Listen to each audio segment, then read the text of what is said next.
Okay, cool. So Pharaoh, I'm ready whenever you ready. I ain't rushing you. I'm gonna mute my mic for a minute.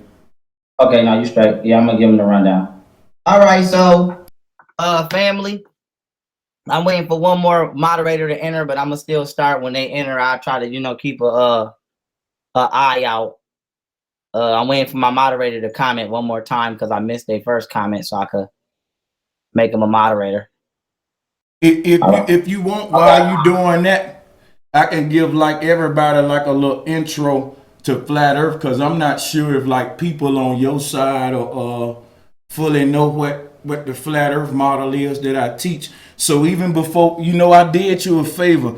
I said Now, before I we everybody, I'm pretty sure everybody familiar. And then when I came on your channel to initially accept this debate, I'm pretty sure people watch that. So we at this stage where they everybody should be up to date, and if they ain't up to date, they gonna get up to date. But I just actually found my moderators, so my moderators is ready to go, and so we could jump right into this. Let me make sure my damn camera ain't blurry. All right, we're gonna be screen sharing, so let me go on ahead get that going.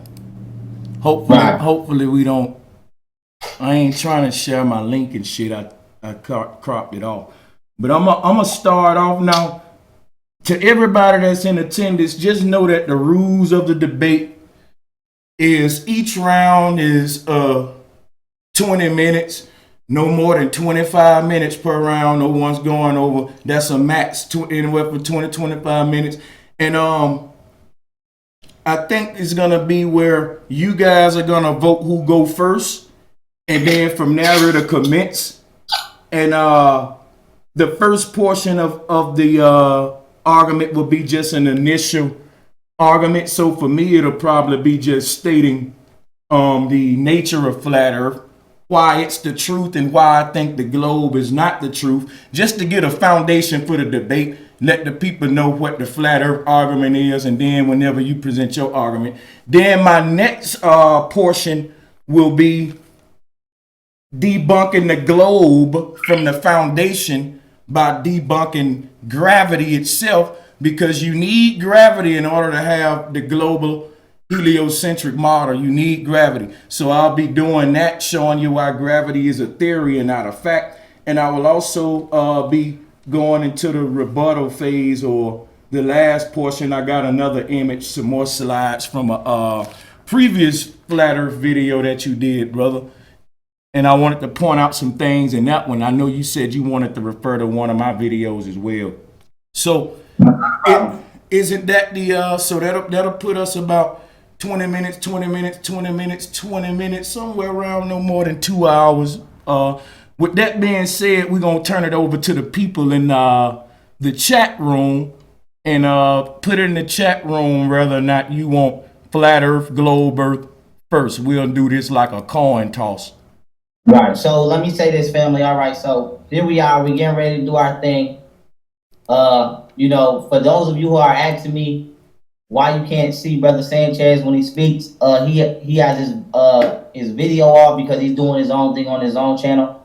And so, whenever he speaks, it'll just look like, you'll just see his screen. You'll just only hear the audio. But for me, you'll continue to get the visual as well. But when he screen shares, etc., you'll be able to see. And so that being said, this debate is going to go exactly how my previous debates have went. We're going to take our turns doing our, giving our premises, giving premise within a time, within a window time frame. And so, due to this being a very extensive topic, and PowerPoints and actual visuals needing to be shown, we are each going to make this 20, we're going to do 20-minute rounds each. And so, normally we do 15-minute rounds each, but we're going to do 20-minute rounds each. We're going to, even if we get to the 20-minute mark and somebody's like really, really, really driving a point home and they really need an extra 5 minutes, then, they can request the extra 5 minutes, me or Brother Sanchez, and we'll, grant that, and I'll pause, reset my timer. As y'all know, I've been using my timer on my phone, and we'll, do our thing with the extra 5 minutes. And so each round will be no more than 25 minutes. and that'll be, if a point is like, somebody needs the 5 minutes, and so the extra five. And so with that being said, as you all know, when I last appeared on Sanchez's channel, to accept the debate, he did his, he gave like a presentation sort of. And so I don't know how many of y'all saw that, but I'm pretty sure everybody's familiar with the flat earth theory. I'm pretty sure y'all seen a piece of my presentation I gave, because the entire lecture is on my website. And as y'all know, this lecture was 100 slides, and the entire thing is not on my YouTube, it's on my website. And so that being said, you normally, it's due diligence that the challenger goes first. But in this case, I'm going to let the people decide. If y'all want to. If they want me to go first, oh, I got a little echo on your end. I don't know. Let me see. I'm gonna mute my mic and see. Go ahead. If they want me to go first, then I can go ahead and go first, because I think they need to be introduced to flat earth, and that's kind of like what I laid out. So if y'all want me to go first on Pharaoh end and my end, since I was the one to call out the challenge, I think that would probably. All right, okay, so everybody's saying they want you to go first. They saying they want you to go first. Damn. That's your comments or my comments? That's my comments. See, we got two different comments going in. So this is what we're gonna do. We're just gonna keep it, because I know you watching yours, I'm watching mine. So we're just gonna keep it traditional. And I'm gonna just let the challenger, pop it off. And so can you see this timer in my hand that I'm holding to the screen? Yeah, I can see your phone up there. All right. What I'm gonna do is you get your presentation ready, and as soon as you say you ready, I'm gonna click start, and this is gonna count down. And as soon as this gets to 20 minutes, it's gonna begin to beep. Now I'm gonna keep this, right underneath my computer. So as it gets to going off and ringing, I don't know if you'll be able to hear it. I can't guarantee it. But if you do hear it, that just means stop. And if you don't, then I'll chime in and I'll say, okay, the timer went on. And then that means, that's the end of the round. And so, okay, let me. My bad. Let me try to screen share with you real quick. Let me see something. All right. Hold on. Hold up. Let me get my.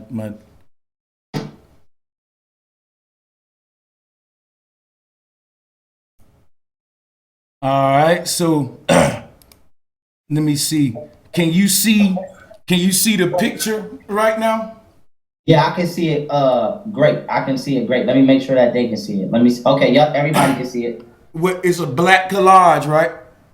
Yeah. They got two, diagrams. Okay. Cool. Yeah, because I had a problem with opening up pictures on here before. So now that I got this up here, if you can see this, and apparently on my end, I think they looking good. All right, I'm gonna let you know when to start as soon as I do my thing here. So which one we got? All right, hold up just a minute. Cool, you can go ahead and start your timer, bro. All right, so I'm starting it right. Hold on, because I'm gonna let you see it, so that way you can know. That way I'm not looking because I'm screen sharing, but just okay, do like as soon as I say now, I'm clicking it. So I'm starting it right now. Okay, so most globalists say that ships vanishing on the horizon is proof of the globe Earth's curvature. They say that by taking a trip in an airplane or a ship and heading off toward a location in one direction and ending back up in that same location is proof of a circular navigating or circumnavigating a globe. We all heard that argument before. This is the argument that globalists say. So let's look at the footage in front of you. And let me keep going. So these claims that globalists make, such as when a ship going over the horizon is vanishing of the curve, these are not true. And the reason flat earthers are saying that is because none of these prove a globe. If you were circumnavigating on a globe in an airplane, so to speak, the plane will have to constantly nosedive to keep from going, in outer space. So that's one thing we got to look at. Let's pay attention to this diagram right now so you can see this. circumnavigation on a flat earth versus a globe earth. All right. On a globe earth, a plane will have to have a constant tilt, a constant nosedive. Okay. Now, if you want to understand how that's false, that planes don't have a constant nosedive, you can look at D. Marble's spirit level test. That debunks the whole nose tilting thing. Furthermore, pilots are taught to fly even with the horizon, and it's called a horizon because it's horizontal. That wouldn't be possible if it was a curve. So how do you land a plane on a globe that's spinning 1,000 miles per hour? And why can't planes just hover off the ground and let the city, their destination arrive beneath their feet? So we all see how circumnavigation is very simple on a flat earth. It would be the equivalent of you walking outside of your house and walking around a block and getting back to your house. Don't mean you went over a darn curve, you see? So it's literally that simple. Walking in a circle don't mean you went over a curve. And when you think about pilots, right? Think about an airplane taking off in the same direction of the earth, 1,000 miles per hour spin. That airplane will have to add 1,000 miles per hour to its original speed to reach its destination. Otherwise, it'll just keep spinning away from it.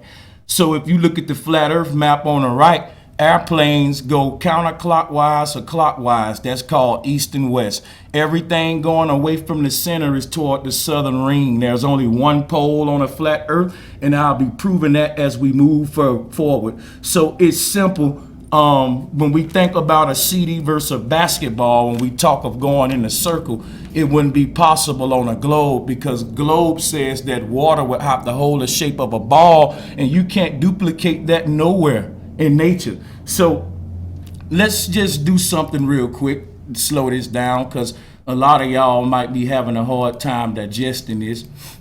Let me go through these slides just a second. All right, so let's look at some of this footage here. Okay, if you look at the boat, a lot of globalists would say that the boat is vanishing on the horizon.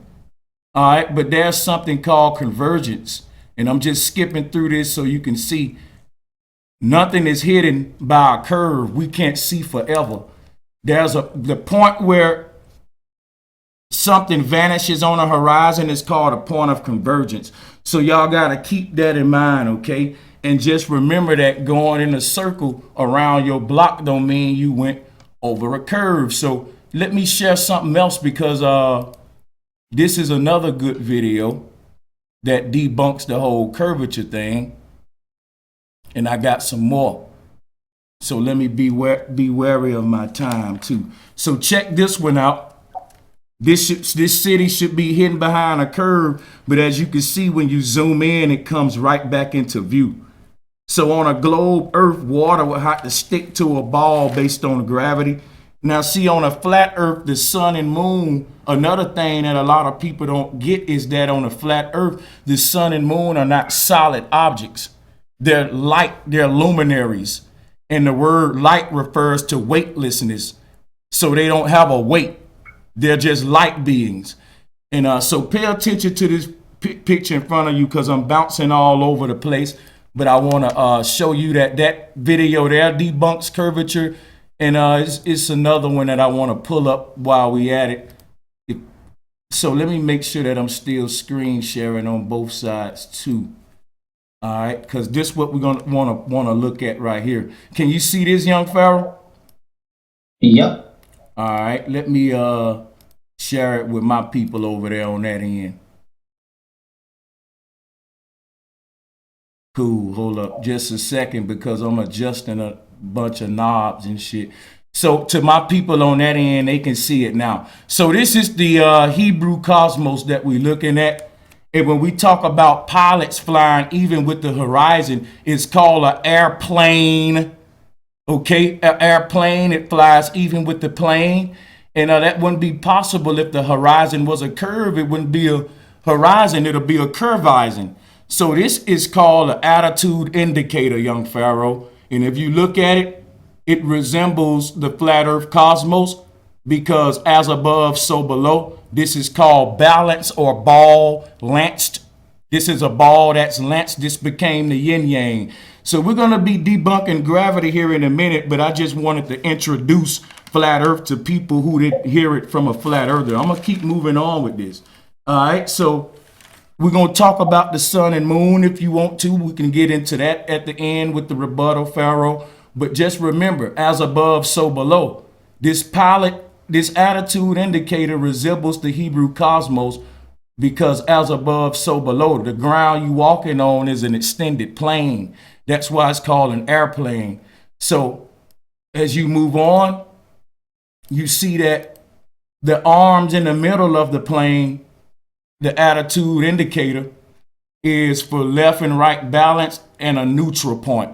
So left and right would be polarities, and that neutral point would be the pole that gives birth to the polarities. So when you look at this plane, they're able to touch down or land the plane balance without crashing based on simply balance, left and right.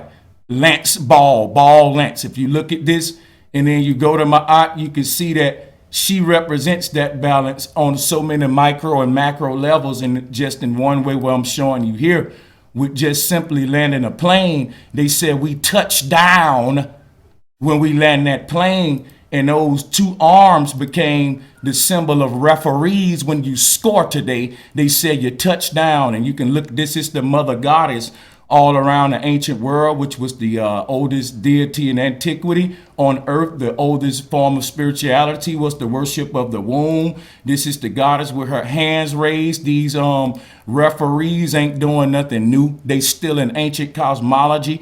And the black and white deals with the polarity, the stripes, the strips, the rip. And this represents the female uterus as well, which became the bull. This represents the electromagnetic energy at the center of the earth, which is the divine womb, which all things is said to come from, sort of like a ripple effect. So I'm just giving you an intro to flat earth. If you look at this oldest deity in antiquity, the mother goddess, the divine womb, you can see this was cursed and became the devil's trident. This symbol was a deity that was worshipped all in Africa, all around the world, the oldest on the earth. And if you look at the shape of her arms and her raising her arms, that is Ma'at. And you can see here that when you say Ma'at, this is why we got a tribe called the Mayan tribe, because if you look at their cosmology in front of you, you can see the mother goddess became the trident at the center of the Mayan cosmos, which is the cosmic boulevard. That was cursed just like Eve was in the Bible, because this cosmos we live in is even, it's balanced. And you can see the word Eve and the word level when you deal with sea level, not sea curve, bro, not sea curve. So here's the goddess with her arms raised. She represents the North Pole, but it became Santa Claus today. So I'm just giving y'all a run through of flat earth cosmology. Here you can see Nud and Geb right here. And you can compare that to the Hebrew cosmos. You can see everyone was on the same page, that we were in an enclosed system. This was called a cosmic egg, and don't no damn animal in nature live on the outside of its egg. As above, so below. The life is on the inside of the egg. Now, as we move on, here's Kemetic cosmology. This is not no damn solar system. This is Nud and Geb. This is an enclosed life system. And the guys you see on the outside represent those waters above that you see in the Hebrew cosmos. That's why they own boats. Those are the waters of your next mama. The ancestors believe in reincarnation. Their cosmology was tied to their afterlife. So those waters above was surfed by these guys on a boat that you see here. So the Hebrew cosmos line up with the Kemetic cosmos, enclosed system. Not on the surface of it. They flipped us inside out. If you look at Shu in the middle, you can see two birds in between that represent the sun and moon, and he represent the atmosphere in between them. You can see the same thing here in the Hebrew cosmos. Sun, moon, atmosphere in between them, separated by the pole, because that's the pole that balances the polarity. Sun and moon both come from womb. So that's the divine opening right there, the vault of heaven. Rainbows prove that we live in an enclosed system. Light reveals the shape of its container. Look at the pictures in front of you and you can see how that worked. This is called science, goddammit. I don't mind being laughed at for knowing that I'm on a flat plane. I'm tired of being lied to by the powers that be, young Pharaoh. I don't mind being a minority. So check this out. You can only reduplicate a rainbow with a reflective surface such as a mirror, as this image show. Where would you get a reflective surface from on a globe? The atmosphere has reflective properties. But how are you getting an arc shape? Because as above, so below. Light reveals the shape of its container. So when you look at pictures like this, you can see how light reveals the shape of its container. We live inside of an enclosed system. All of the ancients around the world had flat earth cosmology. You can see it in front of you now. It was Copernicus and Ptolemy that came with the doggone globe. People saying that it's a globe, but is it really? Is it a pear or is it an oblate spheroid? I don't have no proof that it's a globe. All around the earth, just like you see in this picture, everyone had flat earth cosmology. So the globe is new. You can't find a globe in Kemet or a solar system. Nightingale ain't a solar system. You don't have to accept it, but it's flat earth truth. Let me make sure I'm not leaving nothing out because I want to take advantage of all these minutes. Now we need to talk about crepuscular rays for a minute too. You know, before we move any forward, because I don't even think a lot of people understand that. So let's talk about it. Let me share this with my people real quick, Pharaoh. I have to keep switching this joint.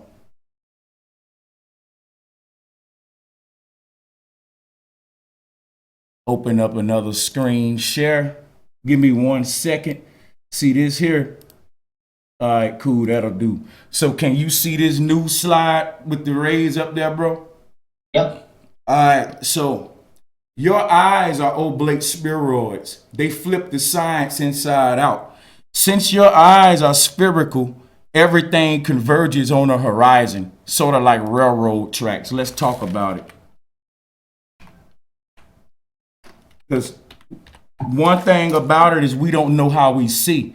And when we learn how we see, we'll see why ain't nothing going over a curve. It's just leaving your sight of view. So where does the sun go on a flat earth? Think of me and you standing at the beginning of a long hallway, young Pharaoh. And I got a lamp and this long hallway is dark, right? If I take off walking from you, eventually I'm going to leave you in darkness, bro. And you're going to be straight up in pitch black darkness while I take my light with me.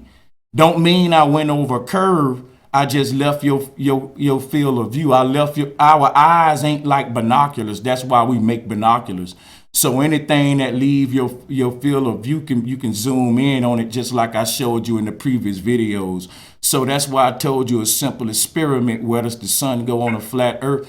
It vanishes on the horizon from the bottom up. Just like if I put a camera on the ground and I start walking in front of it for a long distance, eventually I start disappearing from the ankles. Don't mean I'm going over a curve, bro. If you walk around a block, don't mean you nosedived on a plane and all this went over curvature on 1,000 miles per hour spinning globe. You wouldn't even be able to land a plane. I just showed you the attitude indicator. Ain't no curve on it. It got to mimic the horizon. It's called horizon because it's horizontal. I got to keep pointing that out to you, bro. Now, these street lights get small as they move away from you, just like the sun. The sun is local. It's not 93 million miles away. And I'll be getting into that in some more as we move on. I don't want to use all my time dealing with that. But think of railroad tracks. Think of the picture in front of you. I don't know if you're able to see this. But think of that. And another thing about flat earth that we want to talk about is crepuscular rays. So let me bounce back to that. If you look at these two, let me make sure my people seeing this. If you look at these two images in front of you, one of them on the left is the flat earth model. On the right is the globe model. On a globe model, the sunlight's supposed to come into the earth evenly with parallel rays. But on a flat earth model, we would see triangulation. That would debunk a 93 million miles away sun. So let's do some research. Look at the picture in front of you. I go to the beach every year. Look at this sun. We see triangulation. You would not see triangulation on a globe. On a globe, you would see parallel, even parallel lines coming in, parallel rays, and I'll be showing you more of those in a minute. This is ancient Egyptian carvings right here. They're showing you crepuscular rays coming from the sun. They're showing you triangulation, and that would support the flat earth model to the left, not the globe model on the right. The all-seeing eye is telling you the secret that the sun is close. During the noontime, when it's right above your head, you can feel its warmth. You can feel the heat from it. It takes its heat with it as it moves away from you and leave you in the coldness of dark. Pictures like this prove that we're enclosed in a dome because light reveals the shape of its container. Pictures like this prove that the ancients knew the sun wasn't no damn 93 million miles away, making triangulation. All you got to do is think about local lighting. Come on now, local lighting. Let's pull it up. Let me show it to you right quick. Local lighting will show you what I'm talking about. That'll prove that the sun is local as well. You see the triangulation from close light sources. If you move this lamp on the other side of the room, the wall will still be lit up from a light that's on, but you won't really know where the light coming from because everything is coming parallel. So on a globe earth, that's what they teach you, just like you see in front of you now. If the further you move the sun away, the less you'll see the triangulation. Just like if I was raising this light up, you people at the bottom of here walking around wouldn't notice the triangulation if we was on a globe and it was 93 million miles away. But in reality, we do see triangulation just like what the ancients were showing you in this picture. This Kemet, they saw the same thing Brother Sanchez saw, Young Pharaoh, my young brother. They saw triangulation. They said these Greeks came over here with this parallel talk, these Ptolemies with their globe and their Bible, their gun and a bullet, and you got to give them both back because the Bible is supported by the Gregorian calendar, and our ancients had 10 months. There's only 360 degrees in a circle, not 365. The ceiling above you is the great seal of Nut. The mother seals you in her womb with an arch, just like Nut sealing Geb. When you're born out of your mother, you're born onto the womb of the earth, and you're still enclosed in the arch. That's what the rainbows show you. It's the arch of the covering, not the ark of the covenant. That's what the Greeks turned it into. And they put a rainbow above Noah's ark, but what they really showing you is flat earth cosmology. The ancients knew the sun was close. You got to be slow in geometry class if you look at these crepuscular rays and think the sun 93 million damn miles away. You know that the sun is a light being, is not solid. It's not a big burning ball of fire. The ancestors telling you what I'm telling you. And you know that the moon is a light being. Why? Because you can see the blue sky through the moon during the daytime and the black sky through the moon at nighttime. So right now what I'm doing is just answering questions about convergence, because if you look at this right here, this would be a form of convergence. This would be a form, this is how our eyes see. But the earth is a plane, like the ancestors said. Our eyes turn everything to a point based upon how everything vanished on the horizon and the point of convergence. So the sky don't literally touch the ground, but your eyes create a point of convergence. That's 20 minutes, right? Yeah, that's 20. You want 5 or no? Let me make sure that I get everything, because I don't want to take too much of your time. Nah, you straight. You straight.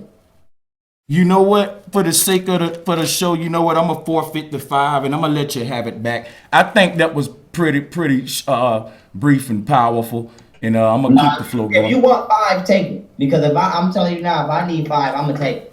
If you need your 5, take them. People can rewind this and look at what I said. That was pretty much me showing them flat Earth cosmology. For those who are out there who understand reality, understand science, they gonna know what they looking at. Nut and Geb is not a solar system. We're enclosed in the dome, just like your body is enclosed with the seal swirl on your dome, your head. So the one who dominates, the great seal, is the great ceiling. meaning nut. So when we talk about nut and geb, we talk about earth and sky. And All right. so what I'm showing here before I close this out, did I stop screen sharing? No, you straight. Yeah, I'm finna close this out, but yeah, I don't really need the five. I'm gonna just take about two. This here shows crepuscular rays, just like I was showing in nature, just like you see here with the Sphinx. So not what we see, what they teach us with the globe, and I just showed you the difference. I go to the beach. Now here's sunspots right here. These sunspots on one particular part of the earth, you can't see them nowhere else. When I was in San Diego, where the sun was over that ocean was leaving bright sunspots, what you see on this picture. That proves a local sun. So how that proves a local sun is that you wouldn't have sunspots on a globe. You actually have a whole side of it lit up, giving you night and day like they teach. So on a flat earth, we can get more into it. You can follow my channel. I just wanted to open up with an introduction, show you that circumnavigation is possible on flat earth, but not a globe. Just to show you the different arguments that led us here. Stuff like this show you water never hold the shape of a ball, never been reduplicated. With that being said, I'm going to pass the mic over to the brother. We're going to continue to get deep into it. And yeah, flat power to everybody out there, man. Black power to everybody out there, man. Much love to you all. Take over, bro. All right. All right, John, I'm pulling my PowerPoint back up now because I accidentally closed it and I got it back. And And yeah, so I need to let me mute my yeah, mic for you and everything. Let me stop screen sharing so I can see you. Give me 1 second, because I got all this shit open. I forgot where the Google Hangouts at. Oh, here you go. Here you go. Okay, cool. Let me stop this. Let me stop this screen share so I can see yours before you okay, begin. we straight. So, We straight. all right, cool. Now I can see you. You got it. I'm gonna mute my mic. All right. Now, everybody, y'all see my phone. I'm getting ready to hit the timer. But before I hit the timer, I just want to make a statement that the last Egyptian artifact depiction that he showed was a sundial. So, you know, Brother Sanchez made a statement saying that it was crepuscular rays. That's not a fact. It was a sundial. And the lines used on the sundial was used to measure the length and the curvature of a shadow. And the reason that sundials were created were used to tell the time, because only thing that can bend light is a curve. And so I know this because I actually have a sundial in my presentation that I'm going to be using to help prove the curvature if I can get to it. And so I just don't want nobody looking at an Egyptian sundial thinking that you're looking at crepuscular rays, because that's not what that was. Now, I'm going to hit my 20 minutes right now, and I'm going to jump in. So let me get my PowerPoint ready, and boom, there go my 20 minutes. And so with that being said, Brother Sanchez made a statement saying that, you know, he showed that ship, saying that, you know, the ship should have disappeared behind the horizon. The video and the image of the ship that he showed, the ship was not actually past the horizon. So I want people to understand that flat earthers make this claim, but they never actually show objects past the horizon, because you can't, because they disappear due to the curvature. And so he also made another statement where he showed a city, and he said the city should not be visible due to the earth's curvature. It should disappear. Now, the city that he showed was actually Toronto skyline, and he showed it from the perspective or the location, you know, being what you call Niagara on the lake. And so if you study quadratic math, okay, quadratic math, all right, because what flat earthers are using to try to prove the flat earth theory is the Pythagorean theorem. And so we have to go into the you know, the imbalance here. Okay, so with that being said, flat earthers are using this calculation, being a Pythagorean theorem, incorrectly in an attempt to disprove the curve of the curve on a globe earth. According to flat earthers, you should be able to see a curve around 30 miles out, and you shouldn't be able to see certain places, structures, or objects 100 miles out, because they will curve out of view. The 8 inches per mile square calculation does not measure the curvature of the line of sight. Okay, neither does it tell you how much of a place, structure, or object should be hidden by the horizon. it also, I mean, all it does is measure the drop from an imaginary horizontal line extended out from the position of the observer, aka the curvature of the Earth. Therefore, it is pointless for flat earthers to attempt to use the Pythagorean theorem to prove a flat Earth perspective, being that it deals with the curvature of the Earth, not the line of sight or visibility. In order to find out how much an object will be hidden behind the horizon due to the height of viewing and viewing distance, you would have to create a quadratic equation and then solve it using what is known as quadratic formula. And so as I go to my next slide, when Brother Sanchez showed that picture of Toronto on the lake, Toronto skyline from a viewing perspective 30 miles away being Niagara on the lake, he is speaking on from a Pythagorean theorem point of view, which is inapplicable to this science. Now, if you go to metabunk.org, okay, you can calculate how much of a structure or an object or a person or a thing should be visible to you in calculation from its distance in miles and its viewing height. And so the average human is 6 feet.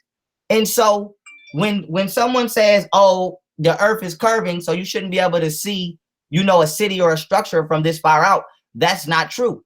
Now, when you do the calculation on it, if you're looking at something, and this website right here calculates quadratic math for you if you don't know how to do it. And so if you're looking at something from 30 miles out and you're 6 feet, as you can see, I have highlighted, it says hidden from you should be approximately 486.13 feet of the object. And that is what we see here.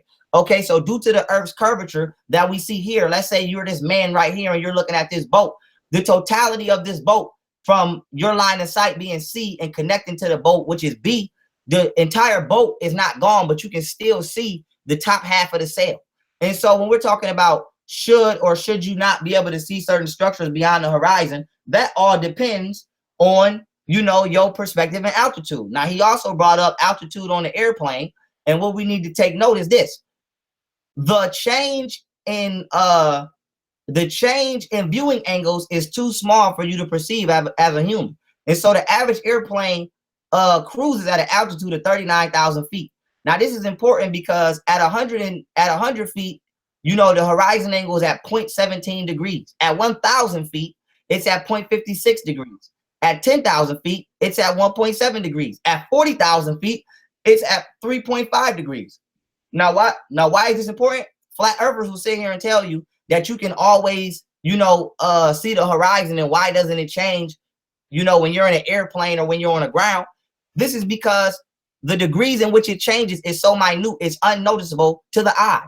And so take note, if you're on the ground at 100 feet and it's 0.17 degrees, and then you're in an airplane and it's at 3.5 degrees, it's only roughly changed 3 degrees. And so unless some of y'all think y'all goddamn Superman, there's no way you're going to pick up that amount of change. Okay, that needs to be said. Now, with that being said, he also made another statement saying that the horizon is called the horizon because it's flat. Now, that's not true, because I actually wrote down a definition of horizon. The definition of horizon, right? The horizon, by definition, is where the Earth's surface and sky appear to meet. Has nothing to do with being flat. Definition number 2, the limit of a person's mental perception experience, okay? The limit of a person's mental perception and experience. And so with that being said, horizon does not mean a flat surface. And so when we're talking about the horizon is the limit of where your eyes can perceive phenomena. It does not have anything to do with flat. And so he made another point I'm going to be getting to, but I want to keep going down my list. And so with that being said, he said light is weightless. That's not a fact. I don't understand where that came from at all. Light definitely has mass to it, and it definitely holds weight. Even your thoughts have scientifically been proven to hold weight. And we know that light physically affects you. If you take a magnifying glass and you put it on the ground and you put it outside and you allow the sun rays to go through it, you can burn an ant. And so we understand that light not only has physical mass, it has enough mass where you can start a fire, because you can start a fire with a magnifying glass. Use it in magnifying light. And so I don't know where the light having weightlessness comes from. And so I just want to make that point clear. Now, this brother also said that all ancient civilizations knew that the earth was flat. Now, that's a blanket statement that is very incorrect. I don't know where that, I don't know why statements like this are being made, because I'm going to go to two civilizations.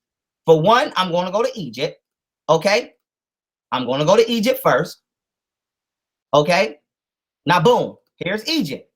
Now you see this brother, he used Newt. Okay. As you can see here in this picture at the bottom right. And he said that Newt represented the dome, but that's his own interpretation, because Newt represents the galaxy. If you look at this picture right here above Newt, where that's right above this Egyptian depiction, you see a picture of the Milky Way galaxy, which is actually curving over just like the body of Newt. And so why is this important? Flat earthers are looking at depictions on the wall and putting their own personal interpretations behind them without any scientific proofs. And this is why science is important, because anybody can look at a picture and say what they want it to mean. Because if we're talking about observations, it would be easy for us to go outside, look at the universe curving, look at the Milky Way galaxy, curving, understanding that the ancestors seen that and depicted that on a wall. Now, also, when we want to talk about, because he also said all ancient civilizations, okay? He said all, he didn't say just Egypt.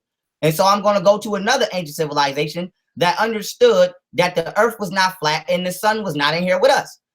If you look at the Sumerians right here, okay, you clearly see them depicting the sun with the earth outside the motherfucking, with the sun outside the earth's atmosphere. Here we go. Wait, let me go back to it.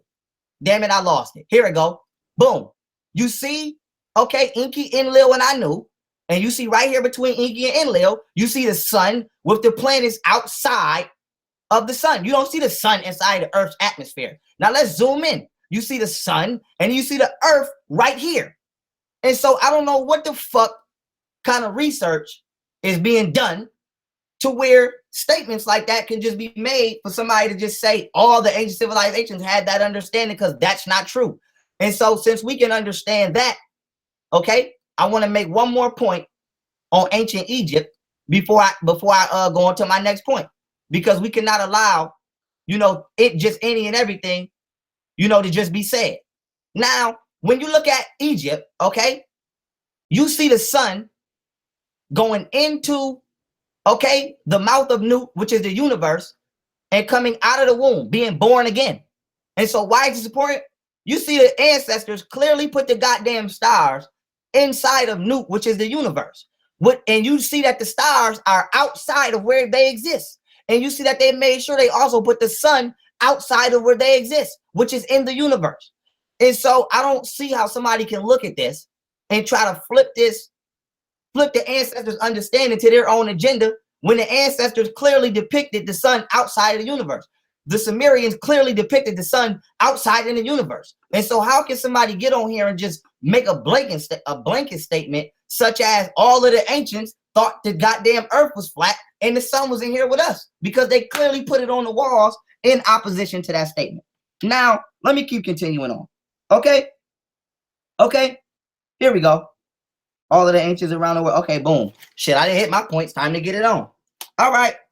And so what we want to do, family, okay, first what we want to do is we want to go to scientific standards.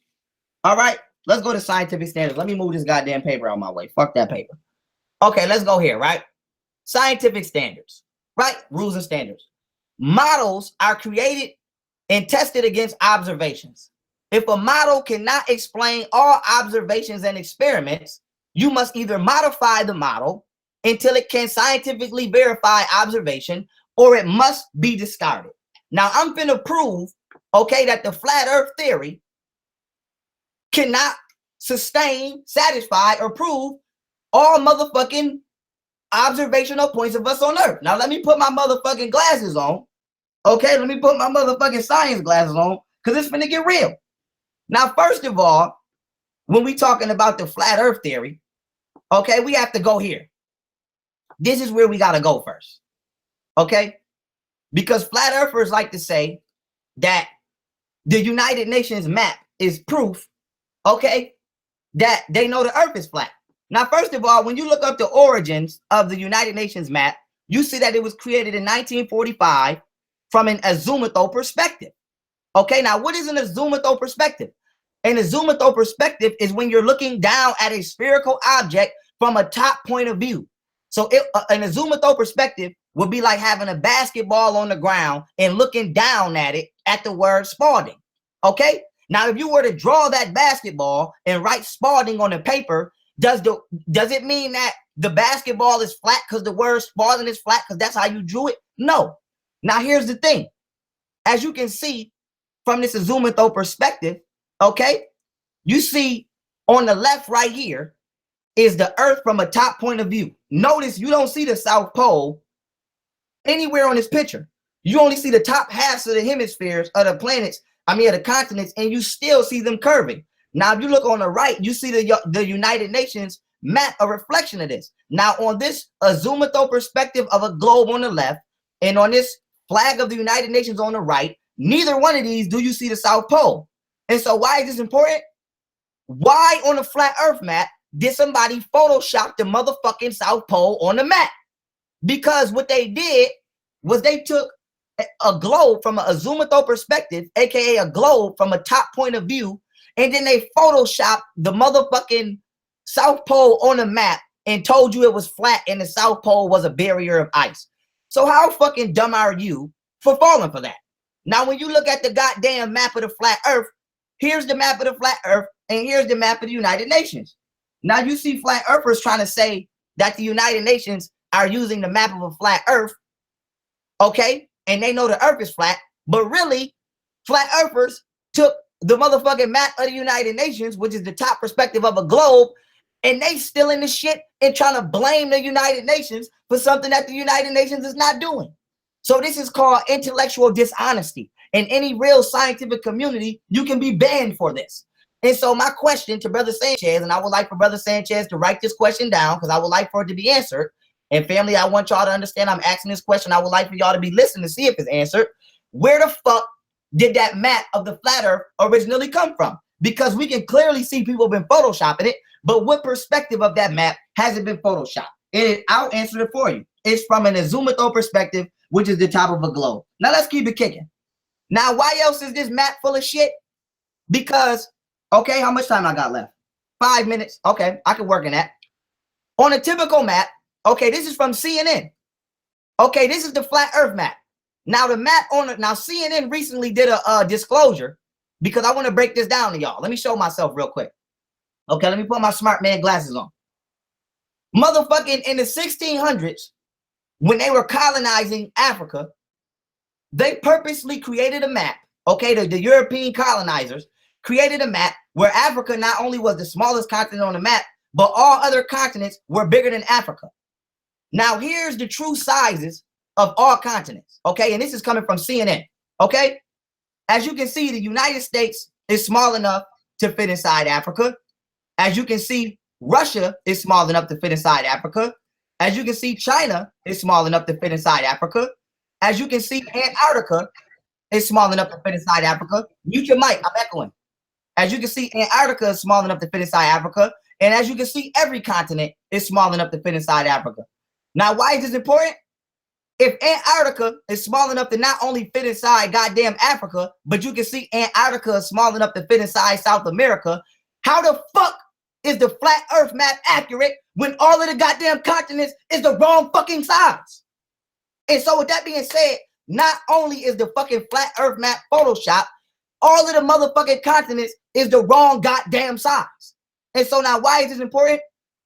Why is anybody talking about, okay, how the flat Earth map theory, how the flat Earth theory and certain phenomena is happening inside of a flat Earth when they have not still proven the validity of the model? And so with that being said, if you can't prove that the model is factual, why are we still talking about, or why have we begun talking about anything that happens inside the goddamn model? And so with that being said, the flat Earth map is Photoshop. It's from the top perspective of a globe. All of the goddamn continents are geographically incorrect. So the map itself is inconclusive to scientific observation. And so as I just read in the beginning, if the motherfucking model is inconclusive to observation, it must go. And so before Sanchez coming here talking about ships disappearing and shit like that, he should be able to scientifically prove the model he's introducing, and he cannot. And so let me keep this shit moving because I swear to God, I'm about to go fucking crazy right now. And so we want to talk about crepuscular rays because he brought up crepuscular. Matter of fact, fuck that. I'm not done. I'm not done with this map. Fuck this map. I'm going in. I'm going in today. I'm going in today because we want to talk about where the flat earth map came from. Okay? We want to talk about where the flat earth map came from. Now, I just proved that it didn't come from the ancients. I just proved that. Now, a lot of niggas gonna say Christopher Columbus thought the earth was flat. No, the fuck he didn't, because he had a globe that was called an edifice. Here's a picture of it right here. And so Christopher Columbus's globe was shaped like a pear. And not only did Christopher Columbus have a non-flat globe that he used to circumnavigate with, they were also selling globes at that time. Okay, let's go to medieval Europe. Did medieval Europe think that the earth was flat? No.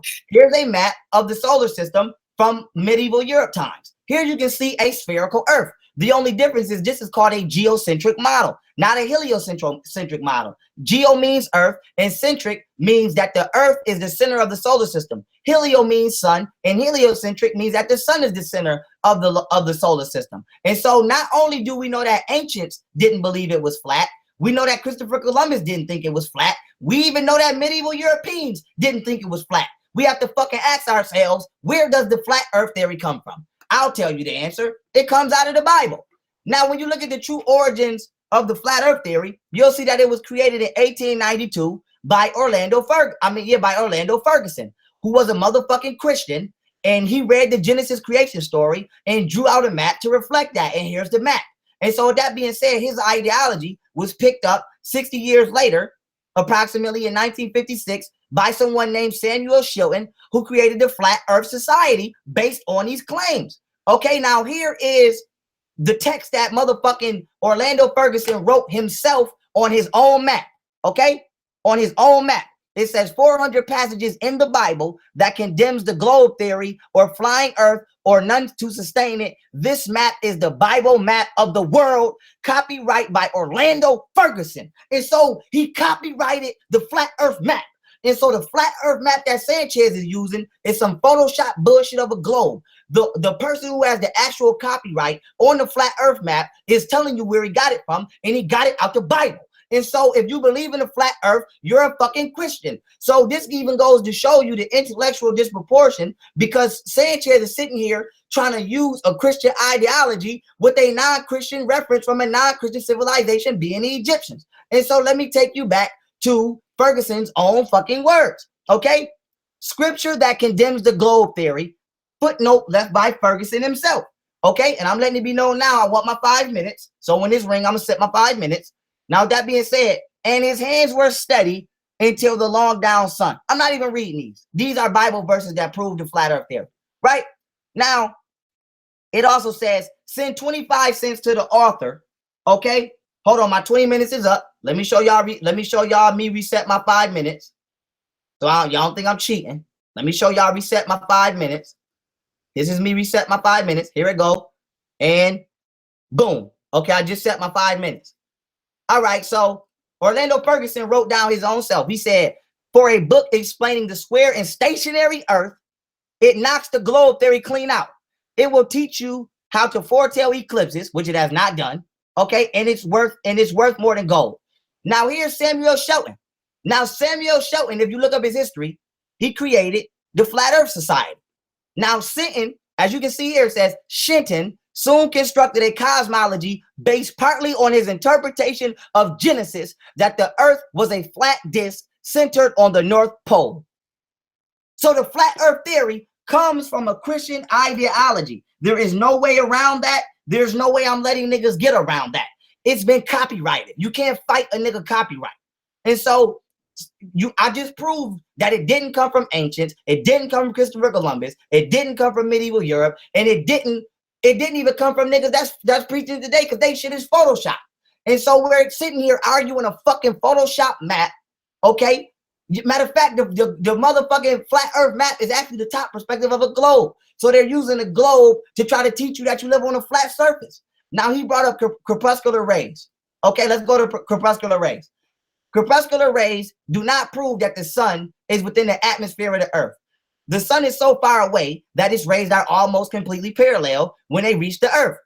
The sun rays peek through the clouds and reflect off the vapor and dust particles in the atmosphere, appearing to diverge since they are being viewed from an angle. Here's the picture. Here's a satellite photo. And if you don't think this photo is real, don't worry, because on my next turn when I got time, I'll show you real satellite imagery.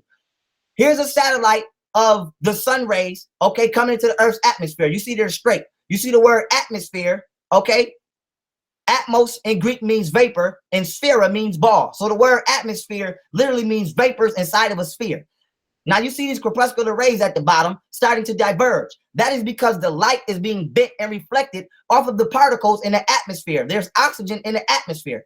Now, if you don't understand how this can occur, all you have to do is look down at a fish while it's in a fucking tank or a lake. Have you ever tried to grab a fish out of the water with your hands? Guess what happens? It always appears to be closer than it really is. And not only that, the light is actually being bent off the water molecules that makes the fish looks like it's at an angle. So the observance of corpuscular rays is nothing more than the same way you observe a fish and try to catch it underwater. And so corpuscular rays do not prove a flat earth. Now also, these train tracks are straight. They're 180 degrees. But if you watch them go off in the distance, they look like they're 45 degrees. Same thing with this football field. And if you look at these corpuscular rays at the bottom, it's the same scenario with them. And so the fact that light is being bent off molecules are nothing more than a phenomena that happens due to the way that the retina in your eyes intake light. Why? Because one eye only can see 90 degrees and the other eye can only see 90 degrees. How? Because light refracts out of your eye, not reflects. Refracts means comes in at an angle and goes out at an angle. Light comes in at 45 degrees and goes out at 45 degrees. And that's 90 in one eye, 90 in the other eye, giving you a 180 degree line of sight, giving you what is called peripheral vision, being that you can't see anything past 180 degrees. It does not mean that if there's no curvature. For example, you can't see your feet if you're looking straight. That's why, and that don't mean you don't got no goddamn feet. You have a nervous system that's called the peripheral nervous system. Guess what's a part of your peripheral nervous system? Your arms and your legs. You know why? Because when you look straight, you can't see them, but you can still operate them. And so let's go, and let me make my last point before I run out in a minute. When I was on Sanchez's channel, he showed this picture, and he said that the sun is so bright. I mean, he said, how is it clouds behind the sun if it's outer space? But this is because anything that has a high vibration, it will always appear to be in front of the object that has a lower vibration. Now, let me give you an example. Here's a light bulb in front of film, okay? And I'm gonna play this video. This is Mick Weston's light bulb. As you can see, the light bulb is behind the film, but when you turn it on, it looks like it's in front of the film. When you zoom in, it still looks like it's in front of the film. Now, when you fuck with the focus, okay, this antenna that's clearly behind the light begins to appear. Hold on, it begins to appear that it's in front of the light. And so this is the point I'm trying to make, family, because I'm going to respect my 25 minutes. I have 7 seconds left. The flat earth theory is not coming with no science. It's coming with theories, memes off motherfucking Facebook. Okay, my time is up. It's coming with theories, memes off. Hold on. My time is hold on. Let me close my argument because you closed yours. It's coming with theories. Hold on, it's coming with theories, memes off of Facebook, okay, and people's personal interpretations. And this is why science is critical, because if you introduce a hypothesis, you must show and prove an experiment that proves that. And so the questions that I don't know what he's gonna present next, but I presented a hell of a motherfucking rebuttal to the flat earth model. And I'm gonna continue to do so my next go round.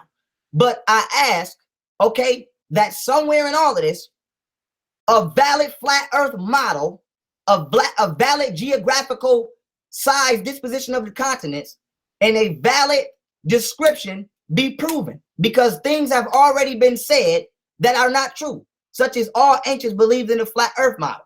And so blanket statements have to stop being made, and the actual theory has to actually be scientifically proven. And with that being said, I'm turning it over to you, and let me know when you're ready for your 20 minutes so I can hit 20 and we can go.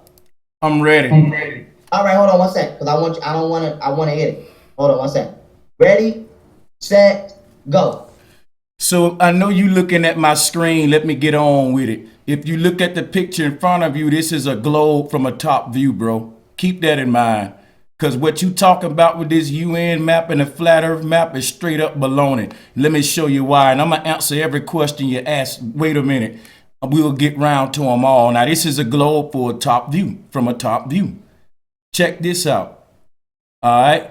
We finna show you where you're going wrong at. Now, here's Antarctica. You said that we don't see a South Pole on this AE map, not on this AE map. Whatever AE map that was you showed without the South Pole. It's a azimuthal perspective. Yeah. Of a globe. Listen, what it is an azimuthal equidistant map, not an azimuthal. It's azimuthal equidistant map. It's an AE map. And there are many AE maps, Young Pharaoh, thousands of them. It has nothing to do with one particular one. That's where you went wrong. The one you showed is not the only one and it's not the oldest. That was your mistake. So here's the reason why you didn't see a South Pole on an AE map. Because flat earthers don't teach about a South Pole. Flat earthers only teach about one pole. That's why when you look at this flat earth cosmology, you see one pole on it. Compasses don't point magnetic south, bro. On a damn globe, a compass won't work right in the southern hemisphere if they only point north. It'll be pointing to the damn watch itself. The damn arm will have to bend in. A compass was made for the flat earth, man. And it shapes like flat earth cosmology all around the world. A compass is the Mayan wheel. So it makes sense on a flat earth with a magnetic center at the North Pole. Compasses always point north. Always. So which way is north on the bottom of a ball? So when you look at cosmology like this in front of you, my brother, this is older than the damn United Nations itself. This is the ancient Norse tree of life, which derived from Kemet and from Kush. And we're going to get into all that in a minute. So here's the UN map. You can see the two reefs on both sides with the flat earth map in the middle.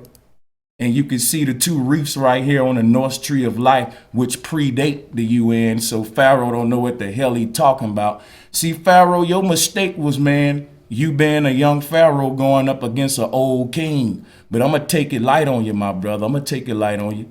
So let me give you some knowledge. You didn't know no better. You know not what you do.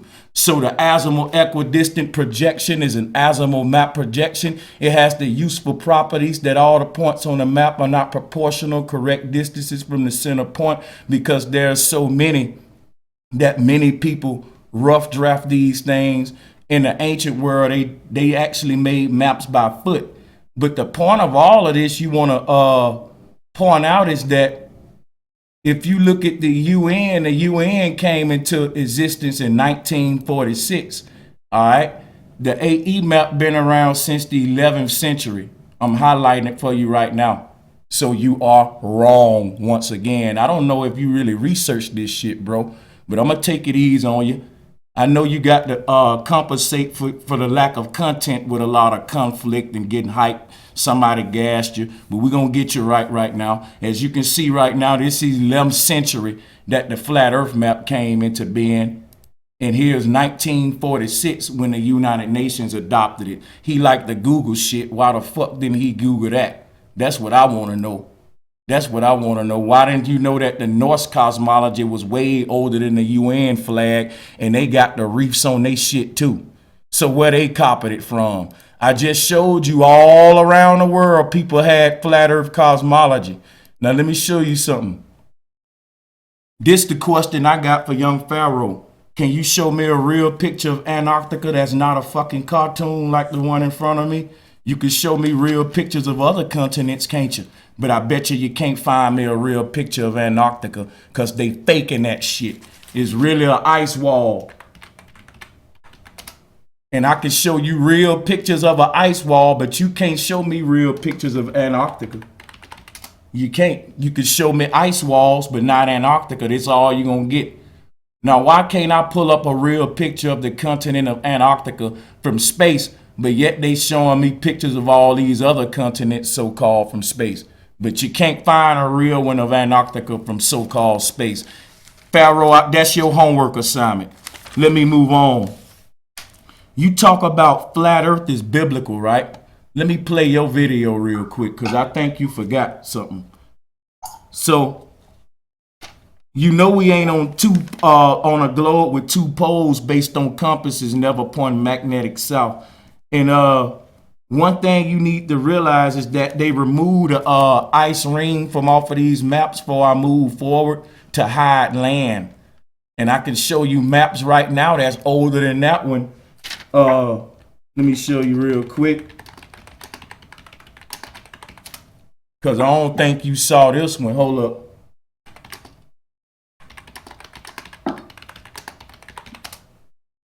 So if you understand why all of the nations of the world can't get along, but yet they all got the UN treaty. Yeah, they balled up the map and turned it into a globe, bro. So when you look in the top down from a globe, guess what? That's not the AE map, bro. And you saying that we took off the damn Antarctica and all that, bro, that's hella slow. There are no damn Antarctica as a continent with flat earth cosmology. You didn't research before your debate, and that's what's going to cost you right there.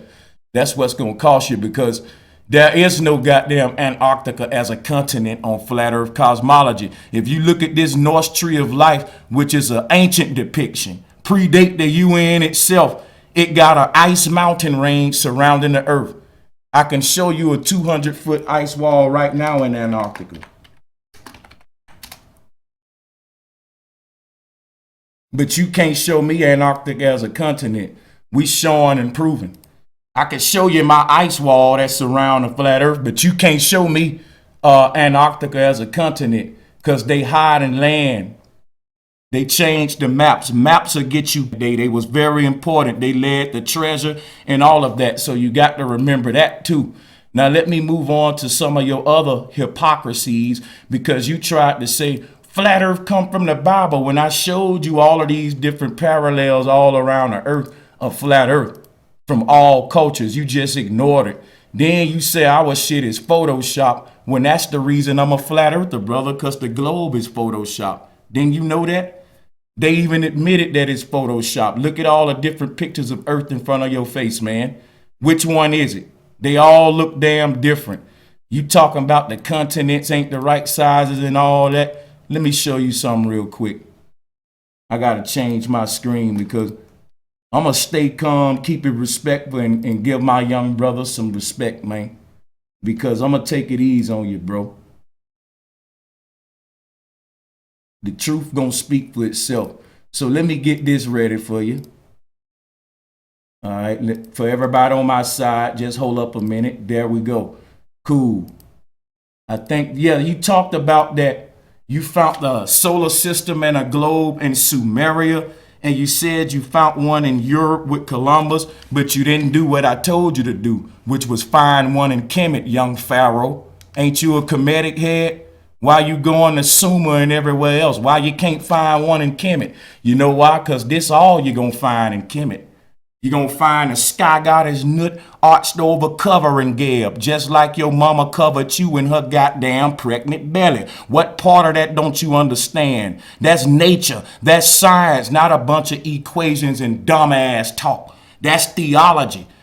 The root word of theology is theo. Why you think gravity is a fucking theory? In my next presentation, I'm going to debunk gravity, and that's going to debunk the globe. So I ain't even got round to that yet.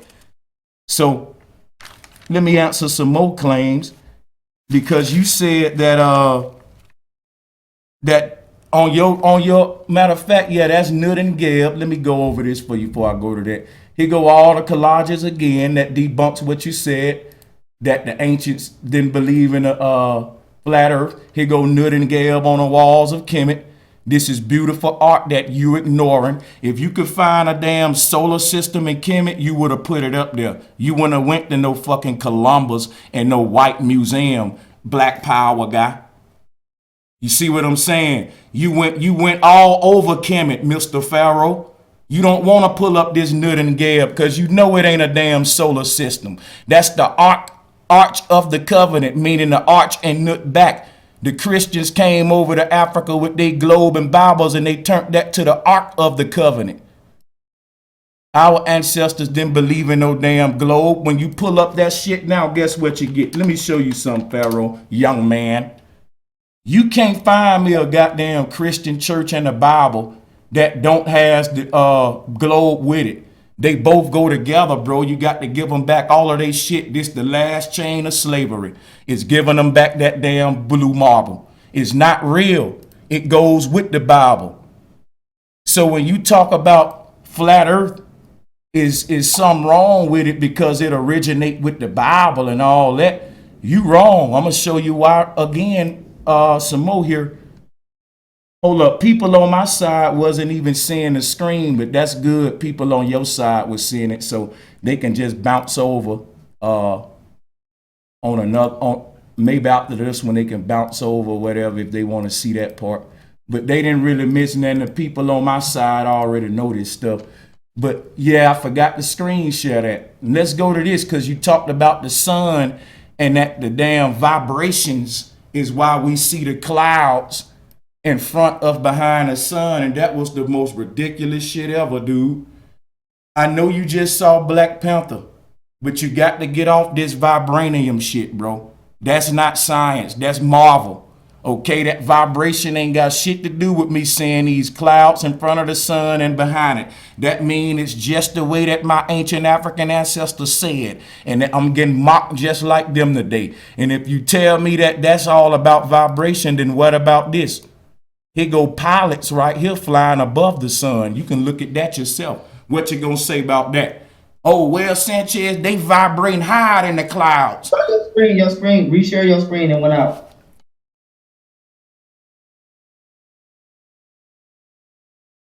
All right. Hold on, I'm gonna pause your time. It's pause. Cool. Pause at 8. Here we go. Can you see this, Yeah, everybody? you.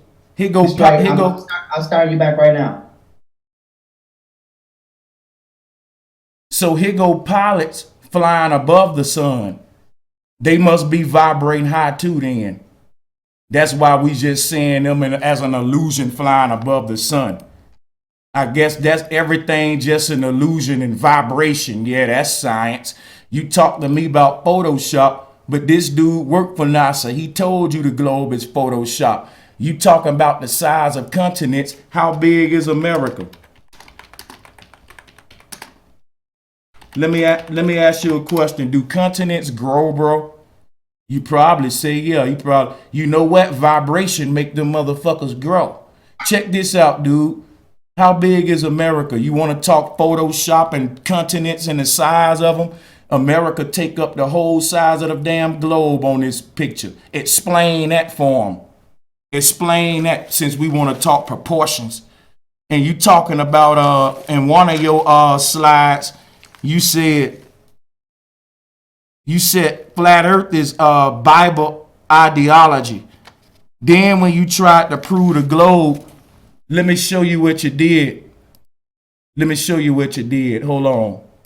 Let me go back to this because I got to hop amongst all these screens and shit, man. I got a lot of shit open. But we going to get you. It's a video you did on B.O.B. that I'm going to talk about at this time. So let me change so my people can see this on their end. Can you see it? Can you straight? Everybody can see that. All right, cool. This is your video. Here it is. Now at about an hour and 26 mark, I'm gonna repeat this so everybody can hear that I ain't making this up. Cause you shitted on the Bible a minute ago. You said flat earth come from the Bible and all that shit. And I don't know if you just speak to win debates, cause I don't care about winning or losing a debate. We all losing. I got the powers that be on trial, and you in court defending them motherfuckers instead of letting them defend themselves. So right here, I'm gonna show you why you got caught in the crossfire, young Pharaoh. Step into an old king. Check this out. This what you said. What would you do without your phone? Get your phone. Y'all be killing me with these ads. All right, here we go.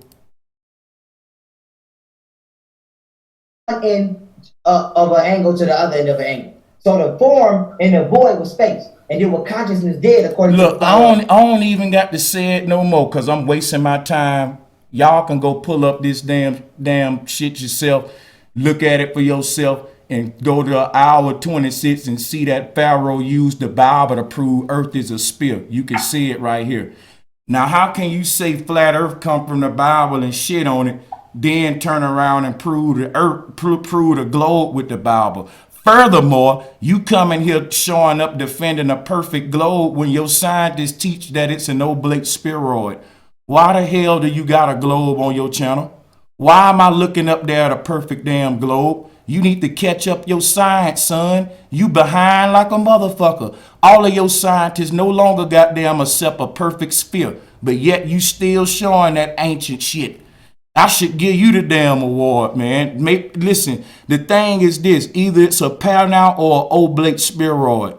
One of the three, cause y'all don't got an inconsistent model, bro. And the thing about this, you said that there was no gravity in water. You said that on this presentation, bro. You said it was no, that was on the one we did on my channel. One of them, I can cut it out and show it to you. You said there was no gravity in water on the spherical model, proving you don't know your own damn model. I would like you to show me saying that. Hold on, brother.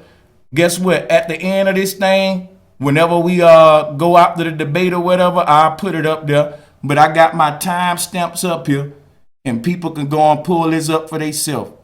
People gonna email it to me as I'm speaking. Matter of fact, my people are gonna cut it up and email it to me where you said there was no gravity in water, and that can't be true, according to your model, because we're taught that gravity is what hold the water down. How can it not be no gravity in water if that's what's holding the shit to the ball? That don't make no goddamn sense. So then you said that there's no gravity in water. So why do shipwrecks sink? Because the ship fills up with its surrounding medium, which is water, and then it drops due to density. So if density explains what happened in water, why don't you think it would explain what happened in the natural atmosphere? There can't be no gravity, and I'm going to be debunking that on my final presentation. I'll be explaining density versus gravity so y'all will see what I'm talking about. They say that everything is being pulled toward the earth. So if you drop an apple like Newton dumbass did, he said the earth pulling on it. But what about the other ones up in the tree, dumbass? Gravity must be selective than a motherfucker. I'm gonna pull this one, but not that one. What about when you release a helium balloon? It go up, not down. If everything was pulling us toward the center of the earth and the gravity is so strong, it's holding all of this water in the ocean to the ball, bubbles shouldn't rise up, but bubbles should go down. So you need to really think about the shit that you're being taught. Realize why that shit's a theory and not a fact. Because theology is dealing with God. You believe in gravity. It only exists in your mind.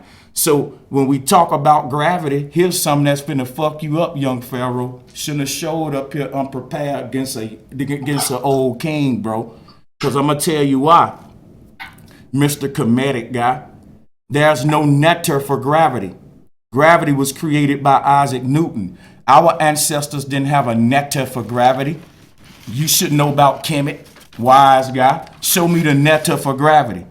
What is the gravity aspect of God constantly applying force on some things and not others? There is no comedic netter for gravity. All right, gravity should be like the fifth or sixth aspect that came into creation right after the Big Bang, because the Big Bang set the heliocentric universe in motion. See, when it set it in motion, it created gravity, which is a gravity or a grave, because the heliocentric universe is a free fall. It's a bottomless pit. Everything is falling, clashing into shit. They telling you that the damn creator is dumb and you believe in it, man. They tell you go in Walmart, you don't worry about the building falling on you, but you walk outside and worry about cataclysms and shit. They laughing at your asses. The space program is the most lucrative one they got, and they doing that shit with green screen, and you here defending them like a fool.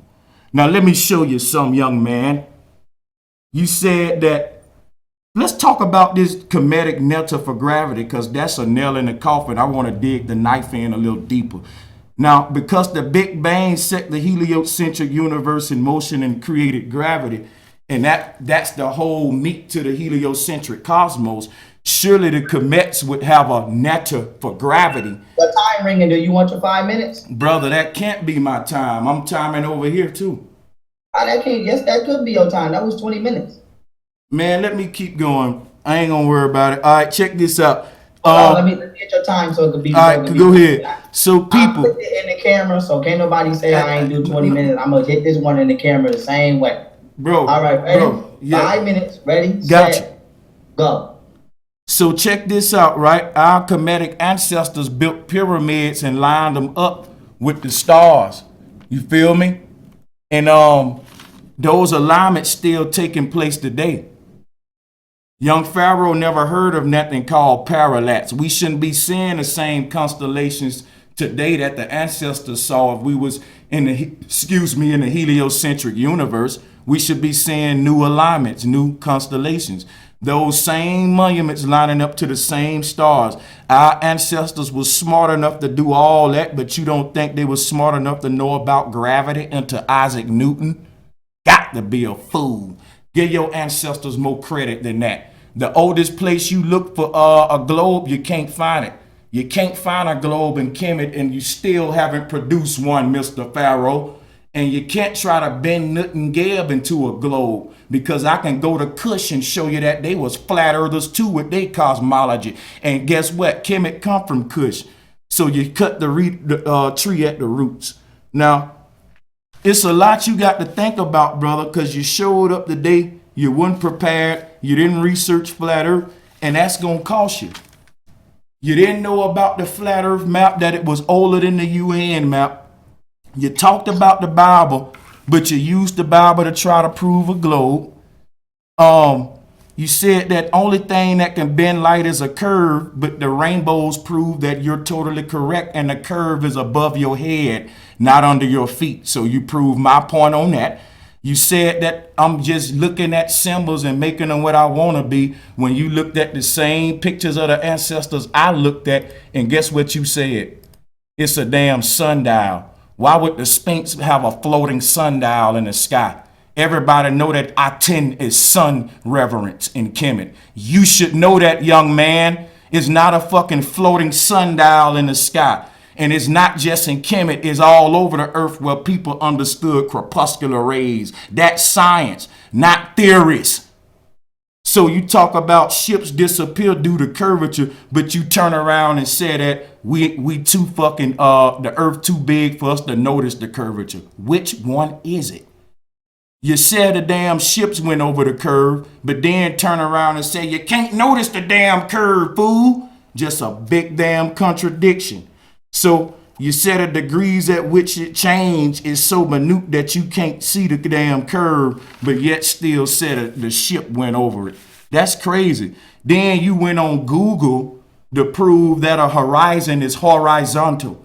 If it curves, it'll be a curvizon, dude. You don't need Google to prove that the damn horizon is horizontal. That's foolishness. So when you talked about light gotta weight, I want to know what kind of scale I need to pick up some light and weigh that shit. Other than you just telling me I got to vibrate at a certain damn frequency or some more alien shit. I ain't dealing with all that. I'm dealing with science. So when you find me a damn solar system or a globe in Kemet, young man, you can talk, but I ain't asking you about Samaria or Columbus. I told you that the Europeans brought the globe. You proved my point with that, pulling up Columbus like a fool. Get your head out of your ass and quit trying to win debates and see that we all losing, the children losing. NASA takes $60+ million a day while you up here trying to win a damn debate. We all losing. You talked about me using symbols in my pictures and telling you that, you know, they anything. You said I'm making up shit. You put up a picture of the Milky Way with Nut and said that she represent the damn galaxy, and you're right. But not the Milky Way that NASA give you. The Milky Way is dealing with the Madonna and child, a breast of your mama.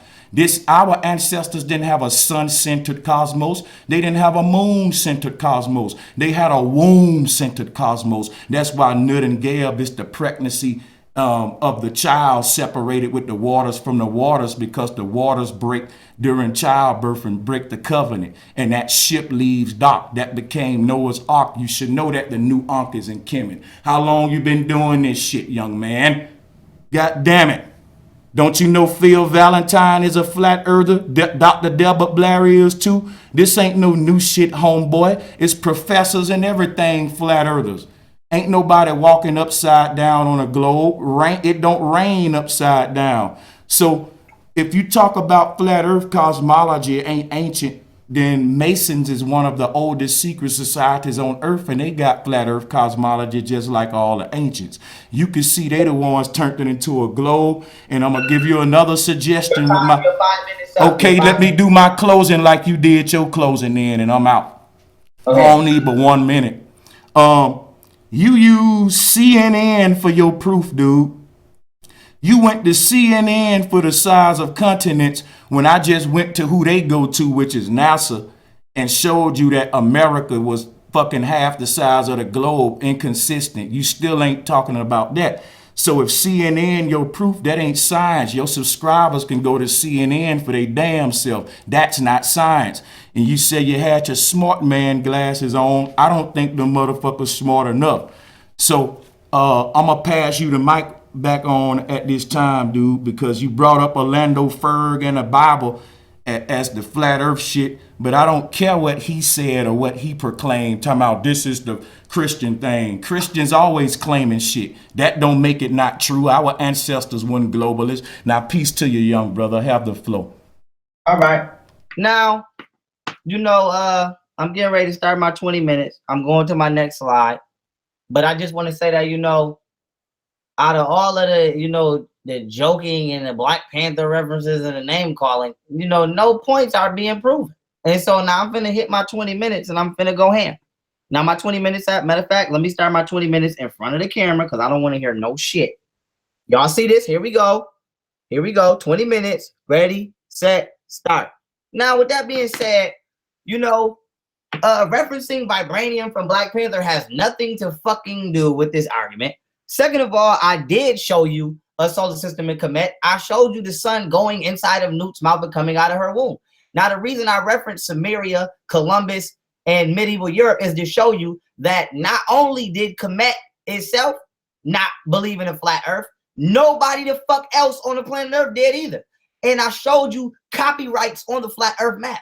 Now, here's what your problem is. You keep showing Photoshop ancient maps with no geographical landmass on them, being continents, and you're using them to try and prove a Photoshop flat earth map with motherfucking continents on them. How can you say y'all don't talk about the South Pole? Where the fuck do you think Antarctica is at? How is you saying Antarctica is a wall that surrounds the earth, but you don't talk about the South Pole? So fucking Antarctica is in the South Pole. So that is an oxymoron. Second, you said that, and you can rewind the tape. You said, Pharaoh, you finding globes and heliocentric models in Sumer, but not Kemet. So if you just admitted that I found one in Sumer, but I still haven't produced one in Kemet, why earlier in this debate did you say all ancient civilizations believed in the flat earth theory? That just goes to show that you say any motherfucking thing that sound in accordance with your agenda at that time. And so with that being said, let me cross that point out. Now, you also said, okay, that I used the Bible to prove a spherical earth. I used the Bible, Genesis creation story, to show you sacred geometry. And when you tried to say, I said gravity doesn't have, underwater, there's no gravity.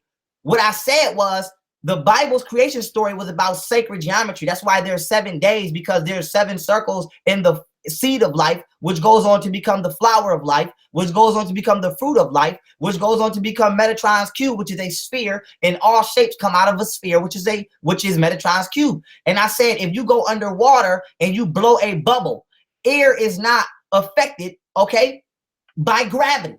And so if you blow bubbles underwater, they form a sphere, which means the natural shape of any object is a sphere. You can go right now in the bathtub and blow some motherfucking bubbles. And so if you look at this picture of Jupiter, which he's going to try to say, okay, it's Photoshop, but this is taken on somebody's telescope, I have a telescope downstairs in my house where I personally looked at the moon. You can see that this is Jupiter with its 4 moons outside it. So now why is this important? You can do this yourself at home with a telescope. So now here's the question. If Jupiter formed in the same goddamn solar system as us, how the fuck did its moons get outside it, but our moon isn't here with us? How the fuck is Jupiter clearly a sphere, as you just seen, but we're flat? Now you also showed a one-sided picture of a man on a plane with the sun below him. Now here's a picture of someone on a plane and the sun is above them. Now guess who took this picture? Me, motherfucker. I took it when I went to California. The last time I just went to goddamn California. And so don't say nothing about no NASA, no Photoshop, no none of that. I took this goddamn picture from my window seat. Now, do you know why the sun is above me? Because the sun is in the sky at a time, okay, where it has yet to set. Now, you showed that picture of that man on that plane with the sun above him, but you didn't tell people that during the time of his flight, it was when the sun was rising, not beginning to set from above already. And so you putting shit out there and you not really paving the whole entirety of the foundation. Now, with that being said, you are using Photoshop ancient maps to prove a Photoshop modern map.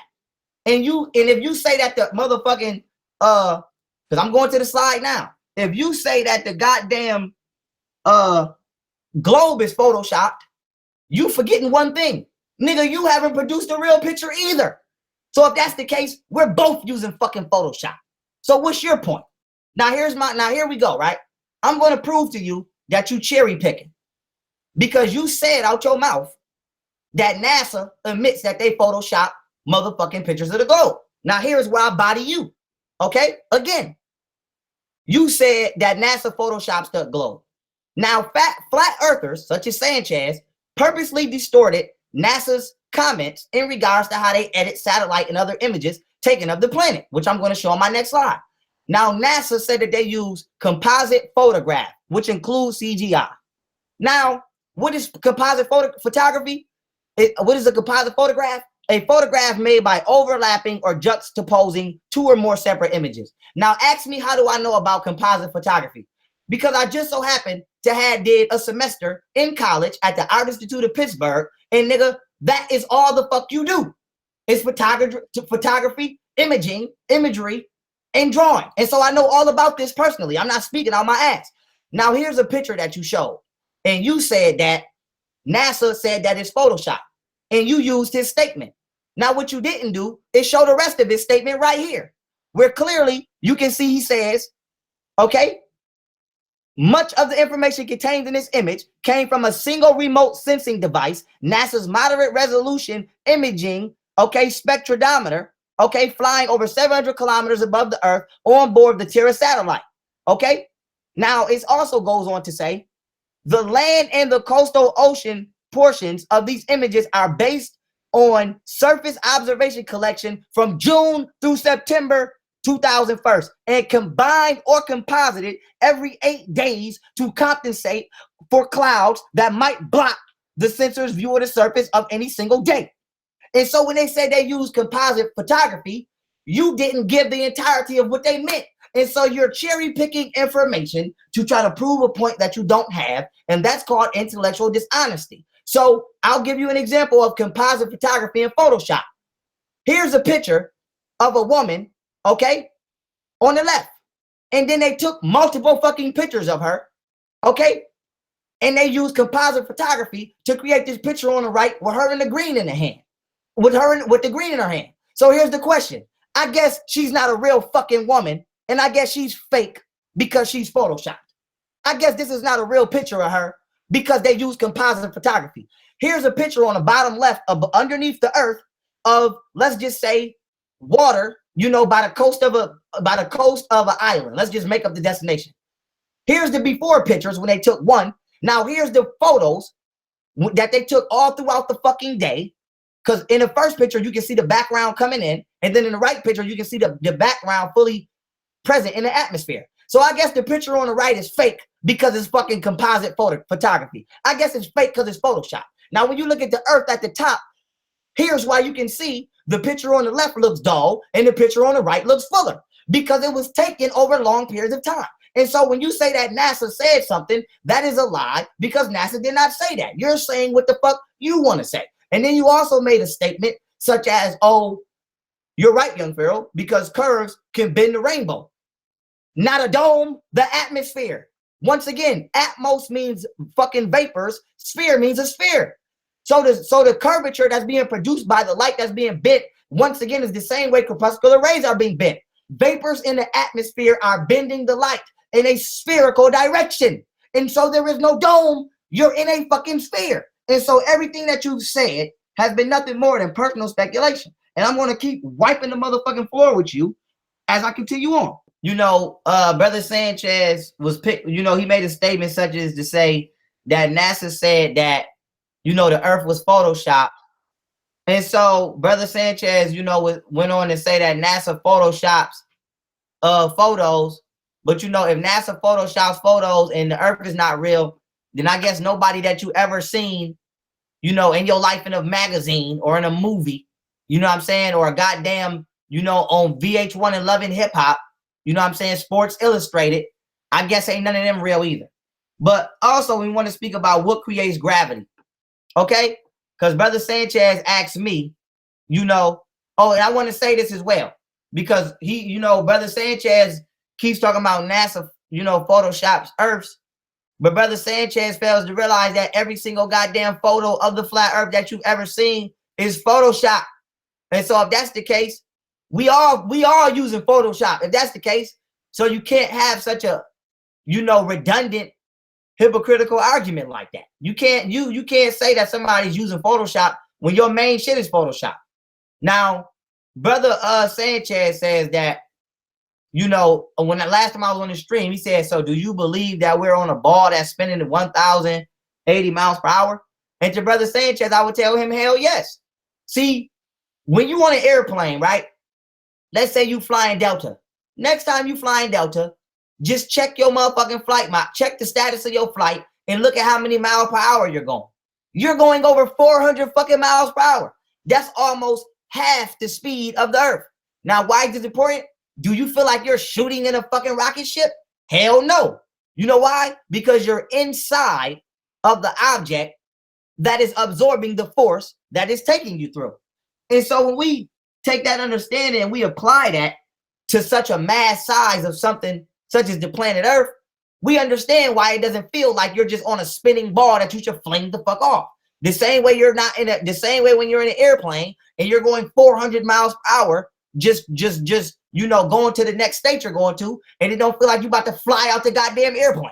And so with that being said, let's go into what creates gravity, because motion creates gravity.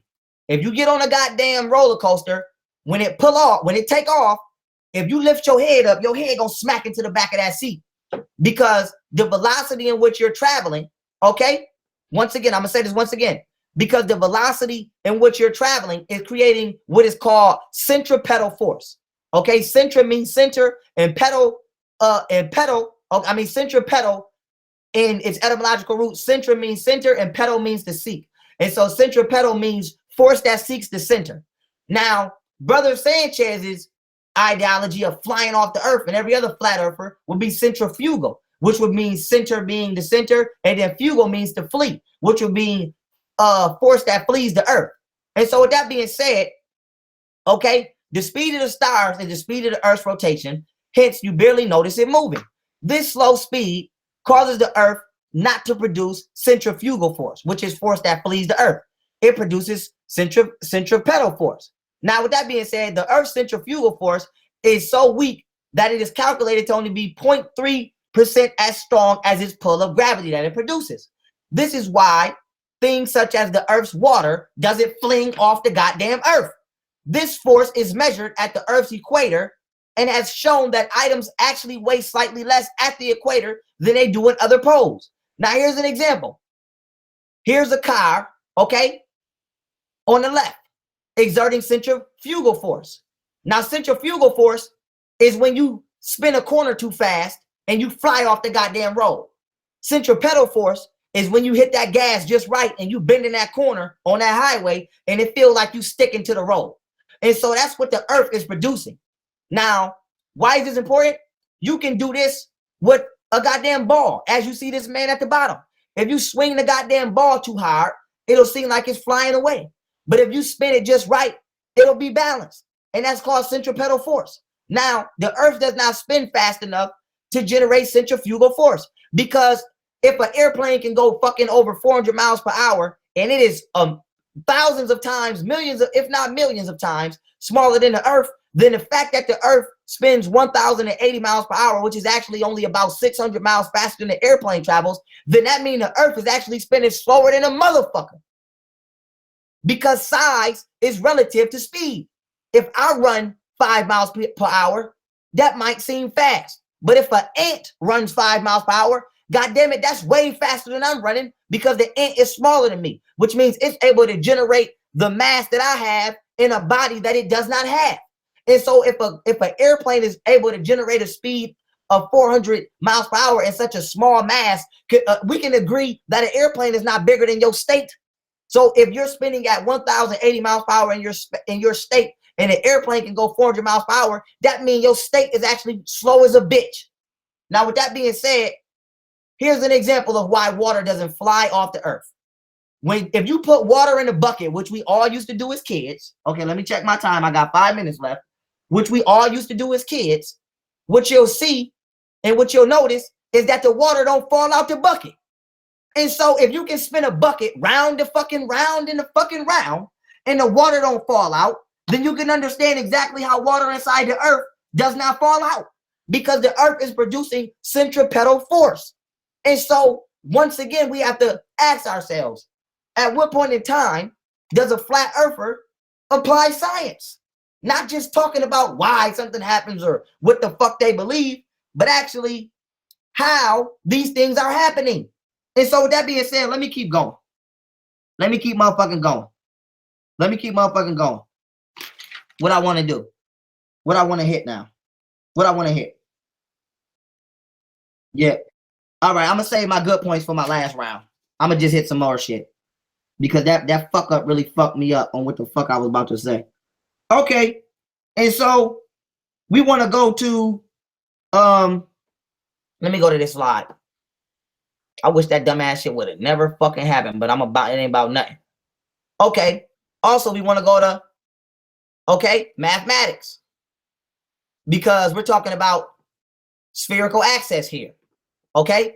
If you take a triangle, which is trigonometry, in trigonometry, you put it on and you measure it on the earth, you get a little over 180 degrees, even though we know a triangle is 180 degrees. This is called spherical axis, and this is what happens when you measure a triangle on a sphere. So this also proves that the earth is a sphere. Also, he made a statement about a plane, and he was trying to say that it's flat. But if you also actually study geometry and trigonometry and algebra, you'll know that planes also curve. And in mathematics, a plane curve, okay, is known as an affine plane. And at the bottom, you see, okay, a projectile of an affine plane, which is a Fibonacci sequential pattern, which goes on to become a sphere. And so once again, we have to ask ourselves, if the earth is spinning, just like that affine plane is spinning, just like Jupiter, I just showed in the goddamn telecode, was spinning, how did Jupiter become a sphere? How did the moon form outside of Jupiter, which are spheres, but the goddamn earth is flat? What happened to make Jupiter's moons form outside its atmosphere, but our moon formed inside of ours? And so with my last 2 minutes, okay, I want to touch here. This is where I want to touch. Let me find my goddamn slide. Because also we want to talk about water finds its level, because that's another favorite thing that flat earthers love to say. Okay. And then, on my next motherfucking, on my last round, I'm going to go higher. Okay. Now, when flat earthers say that water finds its level, that is not a scientific, conclusive statement to make to prove that the earth is flat. That's just a blanket statement again. Now, if you actually want to study the mechanics of water, you have to study what is called hydrostatics, What is hydrostatics? The branch of mechanics concerned with the hydrostatic properties of liquid. Okay, hydro meaning water, static meaning electromagnetic frequencies, and we know that hydrostatic comes from the Greek word hydrostatics, which means hydrostatic balance. Now, note, in no way, shape, or form is this a hydrostatic way to explain the physical laws of liquids, or the sciences or characteristics of water, nor does it prove that the earth is flat via the statement water finds its level. Water and all liquids conform to the forces acting upon them. What force is acting upon water on planet Earth? Contrapedal force. Just like the water in the bucket is glued to the bucket when you swing it over your head. Any shape water is contained within, okay, the water will conform to the shape of the container. Now let's go back to the bucket understanding, okay? If the bucket is not flat, the bucket is cylindrical, if that's the correct word. But if you was an ant and you was in the bucket, would you say that you was inside of a flat object because the water appears flat to you? And so saying shit like water finds its level is not conclusive to prove that the entire object that you're contained in is flat. Because once again, if I take an ant and I put an ant inside a bucket of fucking water, the water will be flat at the surface, but it's cylindrical in the rest of its body.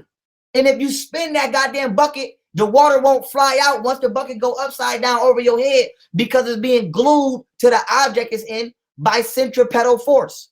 And so once again, that's not a scientifically conclusive statement, you know, for flat earthers to make. And with my last 15 seconds, I want to say this. Gravity is relative to the center of mass of the object involved, which means that if the earth was flat, there would be less gravity at one end and more gravity at the other end of the earth. And so I'm gonna make my closing statement saying this. All right, that's the bell. I'm gonna make my closing statement saying this. People think that gravity just pulls down. Gravity don't just pull it down. Gravity pulls towards the center of whatever object has the most electromagnetism. So you know why two magnets come together? Okay, because of gravity. What is gravity produced from? Electrogravitics. What is electrogravitics? A matter produced by electromagnetism, a subject matter produced by electromagnetism. And so the way that you can demagnetize a battery, okay, you destroy its gravitational pull towards each other. If you take two magnets and they're pulling towards each other, that's gravity. They're not pulling down, they're pulling from left and right. But if you demagnetize two magnets, they won't pull at all. You just kill gravity. And so what we have to understand is gravity is not pulling you down. It's pulling you toward the center of whatever has the most electromagnetism. In the Earth's core, and the iron in the Earth's core has the most electromagnetism. And since we're all around it and the centripetal force is acting all around it, we're glued to it from that perspective. And so I'm going to end my closing statement on that, you know, and I want to let the people know this before Sanchez go. I took that video down. I'm trying to snatch it. I hope that I can snatch it before YouTube deletes it, and it basically never happened. Hey, hold up. Listen to me. Delete that video.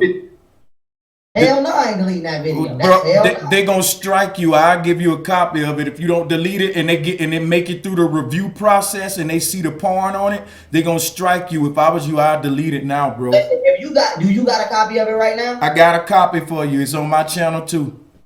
Alright, I'm gonna delete it right now. Yeah, because all right. I send you a copy because if they review it and they see that porn on there, they're gonna give you a strike. That's why the porn bombers do that. So how did you say it? I remember I was double streaming with you. We both were streaming, so it's on my channel. When the damn porn bomber came, I got OBS. I hid my screen when I saw him. When I saw that other dude pop up there with the name porn bomber, I'm gonna show you on my video. So it didn't upload through your YouTube too? No, the porn didn't get shown on mine because I got control of my screen. You're streaming. I'm gonna delete this shit now, and then just do me a favor because I'm gonna edit this tonight because I'm gonna be up because I'm leaving to go to LA in the morning. So anything I gotta do on my channel, I gotta do it now because I'm gonna be out this motherfucker. Bro, And so, I'll email it to you. What I'm saying, if YouTube review it and it processes and they see the porn, they gonna strike you. But I got a copy for you. I'll let you know how to avoid that shit too, because I have to worry about that a lot. I got a lot of enemies. They crazy with flat earthers, man. They be threatening your life and shit. Like, dude, just cause I disagree about the shape of the earth, that shit's ridiculous. right. But I'm a this is our last round before we do our rebuttal round. So I'm about to hit your whenever you say you ready, let me know. I'm gonna hit your 20 minutes and then we straight. Okay, let me set up everything real quick. Appreciate that, and we'll close it out after I do this round. Now, this gonna be the kind of the nail in the coffin, Pharaoh, because you know I'm about to debunk gravity now. And your last presentation you just did was supposed to prove gravity. You still didn't talk about where's the netter for it and then like that. Now, let me ask you something. I just screen shared. Was you showing my? All right, is you ready to start? But yeah, 'Cause I wanna yeah, I'm about to start. But listen, I just screen shared. Did you were you showing my screen when I just put my screen up here with the slides on here? Now we can all see that. We can all Yeah, see but that. but what I'm saying is when I went from the Hangouts to here, if they saw the link, it's gonna happen again. So I'm saying you wasn't sharing when I was setting up, was you? Oh shit, I was. That's how it was happening, bro. So guess Take it what? off. Listen, just open up another window where your link is not the one showing.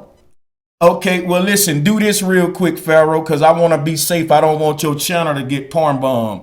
Close this hangout and open one more, bro, just to be safe. Because if they saw that, they gonna get back on and kick you off and try to bum it. And I'll come back and wrap it And up. just listen, when you open your window up, don't use all of the same tab. Open up a whole new tab like I did, and keep your keep your Hangouts window should never even be seen. Use a whole nother tab. Oh, okay, thanks. I'm gonna do that. I'm gonna do that. Thanks. Right. That's what I did. All right, so family, cool. All right, Yeah, hurry up and close this one just in case they saw it. And just open one all up. right. So everybody, I'm about to close this. Yeah, I don't want the brother to get hacked and shit. I don't agree with him about the shape of the earth, but I don't want that man channel hacked. I'm recording this too for both parties just in case you need a copy. I tell you what, do this for me, YP.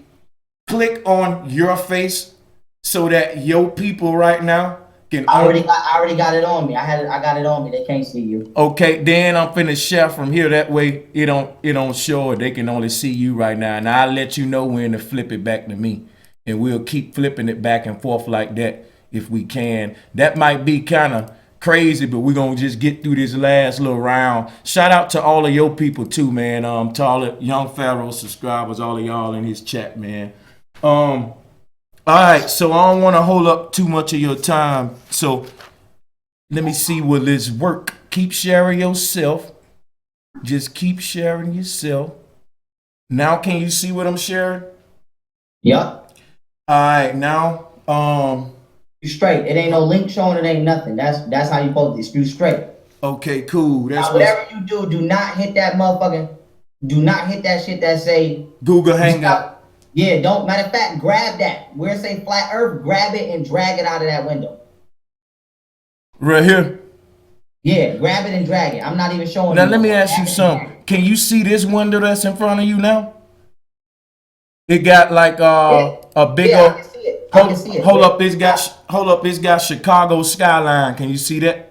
Yes. Now whatever you do, pull a new tab up from this window and use this one. Don't go to the other one that say Google Hangout. All right, so check it out. This one is the new tab. Google Hangouts ain't in this tab, so if you can see this, what I'm showing you, we good to go. You can see this. You can see this big reddish orange star right there.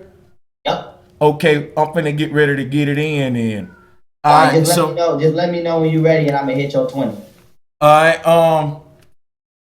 Let me get this shit together right quick so we can get it. All right, so yeah, go ahead and start me, man. All right, ready? Oh, let me do it on the camera so everybody can see, because I want to keep it fair as possible. Okay, ready? Set. As soon as I say go, it's you. So ready, set, go. Okay, so earlier in your video in the debate, you said that I said that all of the flat earth cultures had a flat earth model. You said that I was wrong about that because you found one in Samaria. But what you were wrong about, Young Pharaoh, is that Samaria had a flat earth cosmology before they had that globular one that you saw. They was the ones who helped turn the flat earth into a globe. The Sumerians, the Copernicans, the Newtonians, and we're going to talk about that in a minute. That's why you couldn't find a globe in Kemet. You couldn't find one in Kush. So just remember that I wasn't being disingenuous. You just didn't know that. You said every single photo of flat earth is Photoshop. That's a lie because I can show you some right now. Check this out. Ain't none of these Photoshop. Ain't no curvature on them. This one right here up 20 miles high. It ain't Photoshop. Ain't no curvature on it. So you're wrong again. You make claims because you don't think I'm going to check that shit. That's why you're a young pharaoh and I'm an old king. I don't miss this shit. So if you look at this one, this show a flat earth. Ain't no goddamn Photoshop. Only thing Photoshop is the globe. So you on your own with that one. And guess what? You can't deny it because you just admitted it. You said, well, if mine Photoshop, yours Photoshop too. Keep that to yourself. You Photoshop on your own. The shit I'm showing you ain't Photoshop. This was before NASA. This was 1946. This was the first photo of Earth from space ever. And I bet you this your first time seeing this, Pharaoh. Ain't no goddamn curve on it. And it ain't Photoshop. NASA didn't exist during this time. Why they ain't telling you about this? How ain't no curve on this one, but NASA coming back with all the curves. And they shit Photoshop just like you just admitted to it. So way to debunk your goddamn self on that one. Now, you say it's called an atmosphere. Yes, dude, that's what represent a dome. You said a dome ain't a sphere and I put my damn face in my hand. How is a dome not spherical? You can't just say stuff to win arguments. You said that 5 miles per hour to an ant is different. Hold up. I'm sorry about that. My bad, bro. No, hold up. You said 5 miles to an ant is different than 5 miles to a human. Brother, you got to lose your ego, my little brother. You can't. The only way you can say something like that with a straight face if you really think you convinced that you on some. You can't. Your shit don't stink. You got a lot of people gassing you. That's why I like my subs and stuff because they tell me when I'm fucking up. They don't correct me. And I think that's what happened a lot in these communities. The fact that you could say something like that, people condone it. That's crazy. 5 miles is 5 miles. I don't give a damn who doing it. If a turtle doing 5 miles and a car doing 5 miles and I'm running 5 miles, damn it, it's going to be a tie. It's going to be a tie. I don't care. Man, listen here, man. Just because you shrunk some shit don't make shit just change all of a sudden. That's what micro and macro about. That when you shrink something or blow it up, it's still equivalent. That's what science is about. So in microcosm, you can't show water holding the shape of a ball. When you talk about raindrops, they ain't holding the shape of a ball. That's water bulging from the air shaping it that's falling around it. When the parachutists drop out of an airplane, look at their cheeks. They mouth fill up with air and form a ball.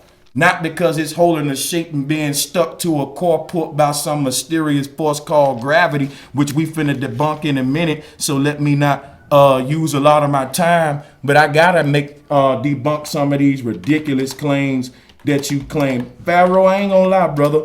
I love you, man. You're a cool young brother. You're doing great things, but you don't know everything. And I'm gonna tell you right now, that shit you said earlier about water in a bucket is being held inside of the bucket because of centrifugal force. Man, my heart stopped beating. I felt sorry for you. I didn't know that you was on that level of thinking, bro. If you take the goddamn bottom off this bucket and try to swing it around, the water gonna fly out the damn back of it. Are you really ignoring that fact that the water is sticking to the back of the bucket because a fucking wall is back there? Ain't no wall on the goddamn earth. Ain't nothing stopping us from supposedly flying off this motherfucker like the fucking water in the bucket got a wall behind it. If you cut that damn wall out and try to sling it, it's gonna go everywhere. So that wasn't a good example, bro. And water does find its level. Just look at the damn bucket. It's called sea level, not sea curve. So don't argue with me. Argue for with the people you like to Google all the time. You hear talking about NASA shit. They call it sea level too. You talk about how gravity would work on flat Earth. Let me debunk gravity, because apparently you don't realize there is no gravity necessary for flat Earth. Only density, buoyancy, and a thing's weight. And now I'm going to get into this presentation on gravity, but before I do that, let me talk about stars. This is Venus through a telescope. Shows holographic distortion. That can't be a goddamn solid object. You know what it looked like to me? You know what it looked like to me, Pharaoh? Let me show you something.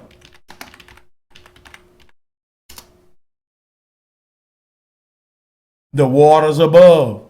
But that's just my belief. If you look at this and you look at that, we might be looking through openings in the dome at the waters above. This is science I'm doing. Making observations, looking at nature, and then looking at the stars and comparing the two. Not just repeating shit we all heard in school like you doing. You forgot I was a globalist too, didn't you, young man? You need to learn what I know. So look at here, man. There's a lot to this place they ain't telling us. You brought up Nut having a sun going through her body. That ain't the sun, dude. Like, again, I thought you knew something about comedic cosmology. Apparently you don't. That's not the sun that's going through Nut body. Now let me teach you something. What you looking at is a star called Aldebaran. Many call it Nibiru. All right. This star makes its die and reborn every year. This is the star you see with the moon crest. If you look at the picture you showed of the sun going through Nut body right here, that's not our sun, dude. Our sun is bright and yellow, whitish. That is burnt reddish orange, and I can show you the difference right now.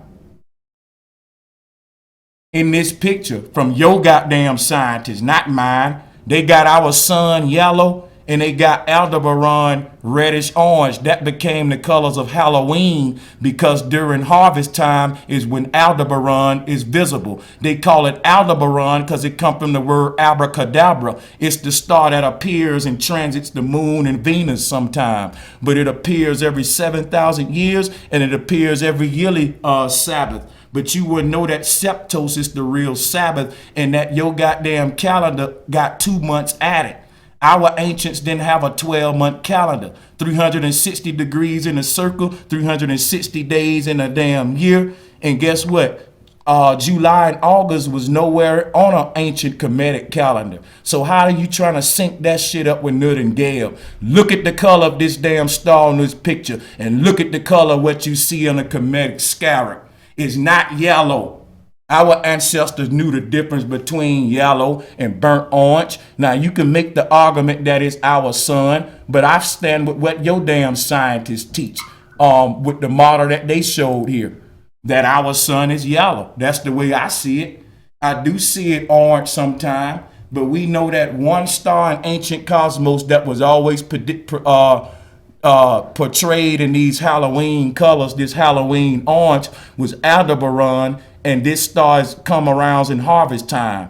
That's why it's this color and not yellow like our sun. So you wrong about that. If you look at that scarab beetle right there, you know what you looking at? Let me show you some, son.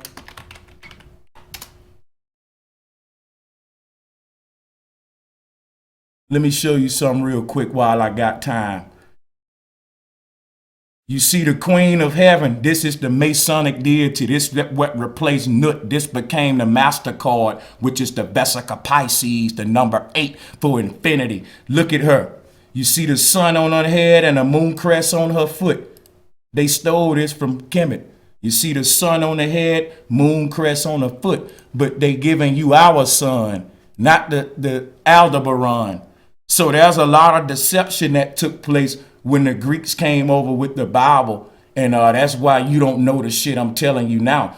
You don't know it because you would have been teaching it. What you teaching is what we all learned from Neil deGrasse Tyson and all them. So you can't try to change it now. Newton Gale ain't a solar system. The picture in front of you is the world's longest distant landscape photography. If we was on a damn ball, we wouldn't be looking across this goddamn lake. And let me show you something. You can see all the cities and peaks that should be hidden by curvature. It's about 6 right here. You could go look this up for yourself. The longest distance in a photo ever taken. That debunks any damn curvature. All of these cities and mountains back there should be behind a ball. So let's talk about the Chicago skyline. They said this is a mirage and that if you drive to this, it's just a holograph that's being projected. Ain't no city really there. And that Pharaoh believed that shit, y'all. Because he believed what CNN and the news tell him. That's what he been quoting today. I've been quoting comedicism, not no damn NASA and the news. Who's for the ancestors if I'm here defending Newton Gale against a globalist? Ain't that hypocritical? So check this out. You can tell that that's a real city because flat earthers actually went to Chicago and drove to it and it won a damn superior mirage. This is what a superior mirage look like. It reflects things in reverse from the atmospheric gases acting as a reflective medium and based upon your own eyes. It's a mirage, it's an illusion. And it looks this way, not like a whole damn city. And if they say this because of atmospheric conditions and you believe it, you're a fool. Because I can show you pictures of the Chicago skyline at nighttime at different times whenever you want to see it. Now let me get into this thing and debunk gravity so I can put this nail in the damn coffin. Now, if you fill a balloon with helium, a substance lighter than the nitrogen, oxygen, and other elements which compose the air around it, the balloon will immediately fly upwards. If you fill a balloon with hydrogen, a substance even lighter than helium, the balloon will fly upwards even faster. If you blow a dandelion seed out of your hands, a substance just barely heavier than the air, it will float away and slowly but eventually fall to the ground. And if you drop an anvil from your hands, something much heavier than the air, it will quickly and directly fall straight to the ground. Now, this has absolutely nothing to do with gravity, young man. The fact that light things rise up and heavy things fall down is simply a natural property of weight and density that is very different from gravity, which is a hypothetical magnetic-like force possessed by large masses, which Isaac Newton needed to help explain a heliocentric theory of the universe. Most of you read or heard that Isaac Newton's theory of gravity was originated by him seeing an apple fall to the earth from a tree in his garden.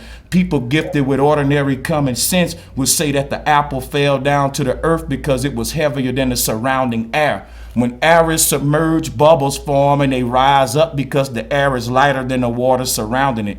Gravity should be pulling the light air bubbles downward if it's strong enough to keep the water stuck to the core of a ball earth, right? If the earth is pulling us downward, shouldn't the bubbles go down instead of up? If the earth, yet they rise up for the same reason that helium rises up, Pharaoh, because they're lighter than the surrounding elements. That's density, which is a fact, and damn it, gravity is a theory. We are told that all things are being pulled towards the earth because gravity is a natural phenomenon in which all things that possess mass are brought towards one another, and that the more mass an object has, the more gravity it will exert on objects around it. At the same time, we are taught that the combined weight of the atmospheric molecules above us causes a pressure of 10,000 kilograms per square meter pressing down on our bodies. We're told that this is why a brick falls to the earth at a fast rate, but yet and still a toy balloon will rise upwards and escape the gas of gravity. Got to be a fool.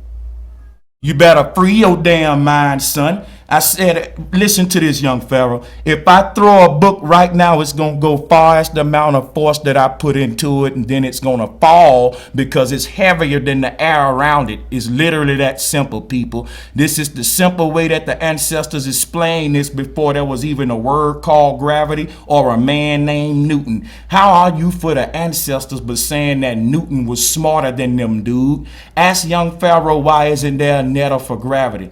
And we'll get into that. So any object which is heavier than the air and which is unsupported has a natural tendency to fall by its own weight. Nothing is pulling it. Newton's famous apple at Woolsthorpe or any other apple, when ripe, loses hold of its stalk, and being heavier than the air drops as a matter of necessity to the ground, totally irrespective of any attraction of the earth. For if such attraction existed, why does not the earth attract the rising smoke, which is not nearly as heavy as the damn apple? And why the fuck is gravity pulling one apple off the tree but just letting the other ones chill? Got to be a fool. Let me move on. The answer is simple, because the smoke is lighter than the air and therefore does not fall but ascends. Gravity is a subterfuge employed by Newton in his attempt to prove that the earth revolves around the sun.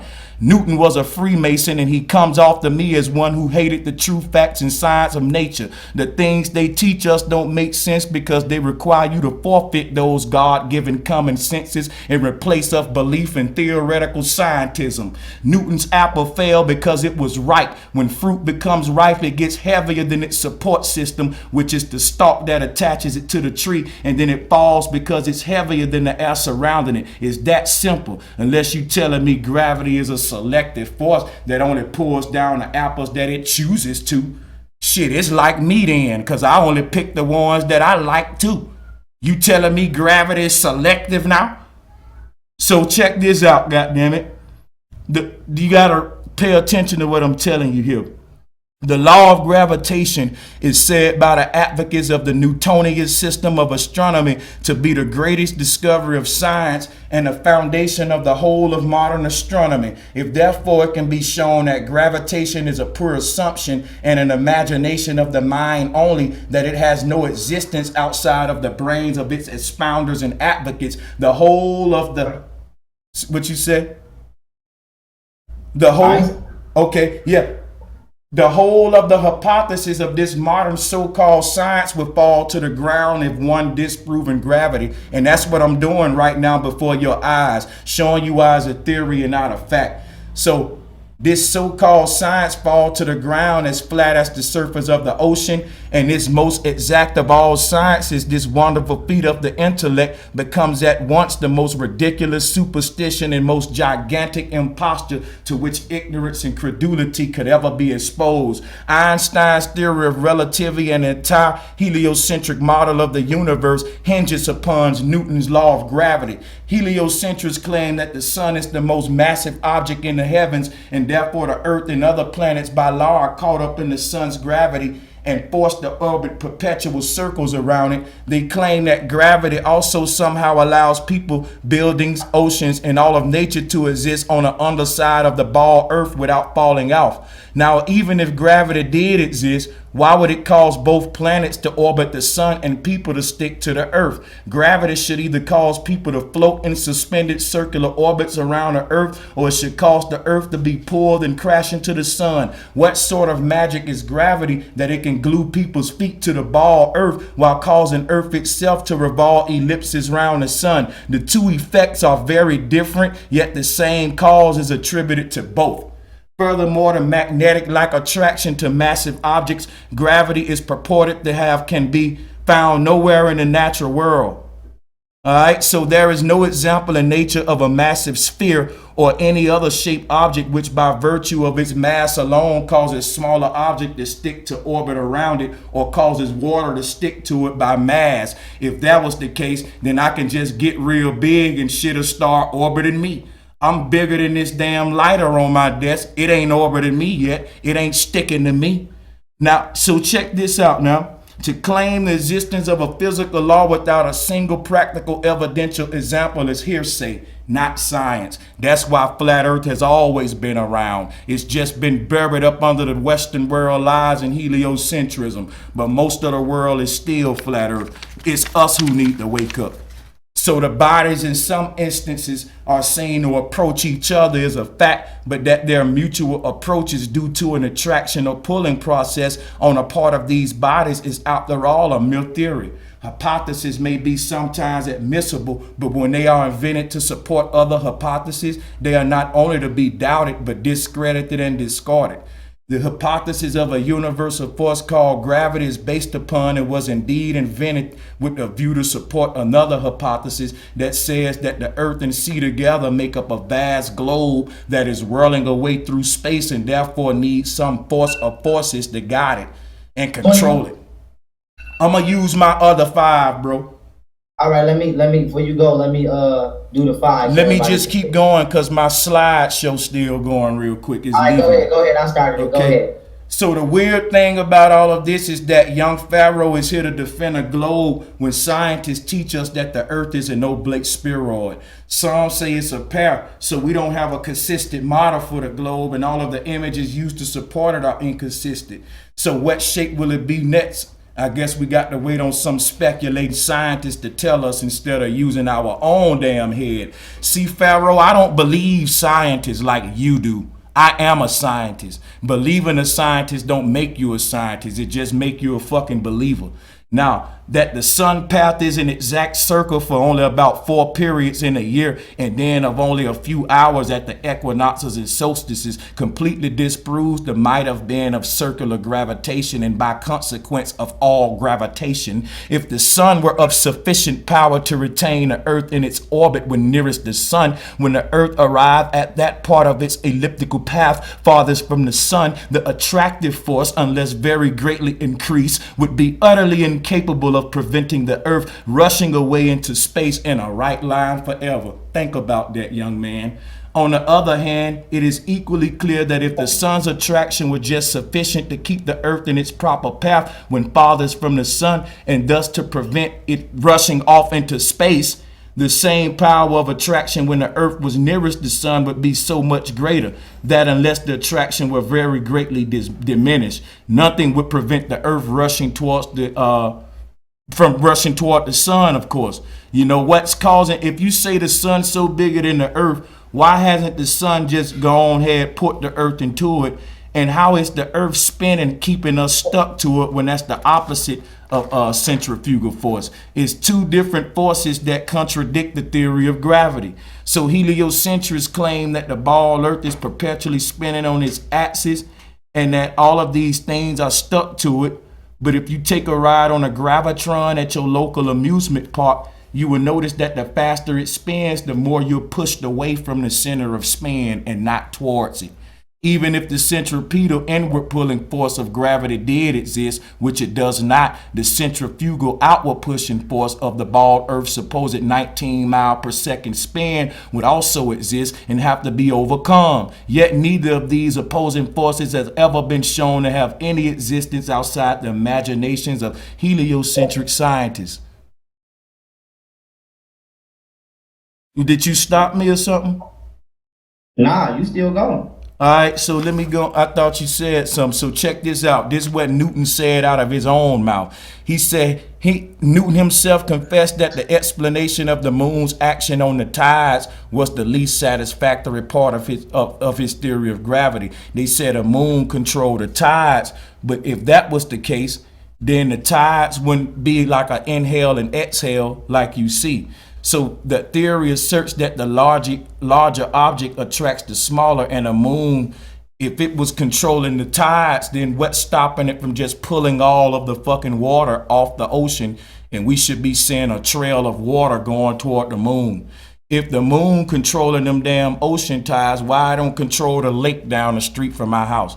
Lakes and creeks ain't part of the damn tides. That's because that supports flat earth. If you look at flat earth cosmology, the reason lakes don't have low tide, high tide, because they're attached to the earth, the what we call the land of the earth, and all of the water surrounding that is the inhale, exhale. Just like if you put ice in a cup, as the ice will kind of jumble, and that'll make the water go in and out like an inhale and exhale, like a ripple effect. So that's what's happening with the tides. It's the earth itself sitting upon the face of the deep that's causing the tides. That's why the lakes ain't part of that, because it has nothing to do with the moon. If that was the case, you should be able to, it should affect water in a cup. If it can affect the big ass oceans, that means when you drinking some water under the moon, it should be pulling your shit in your cup too. But you don't think that deep though.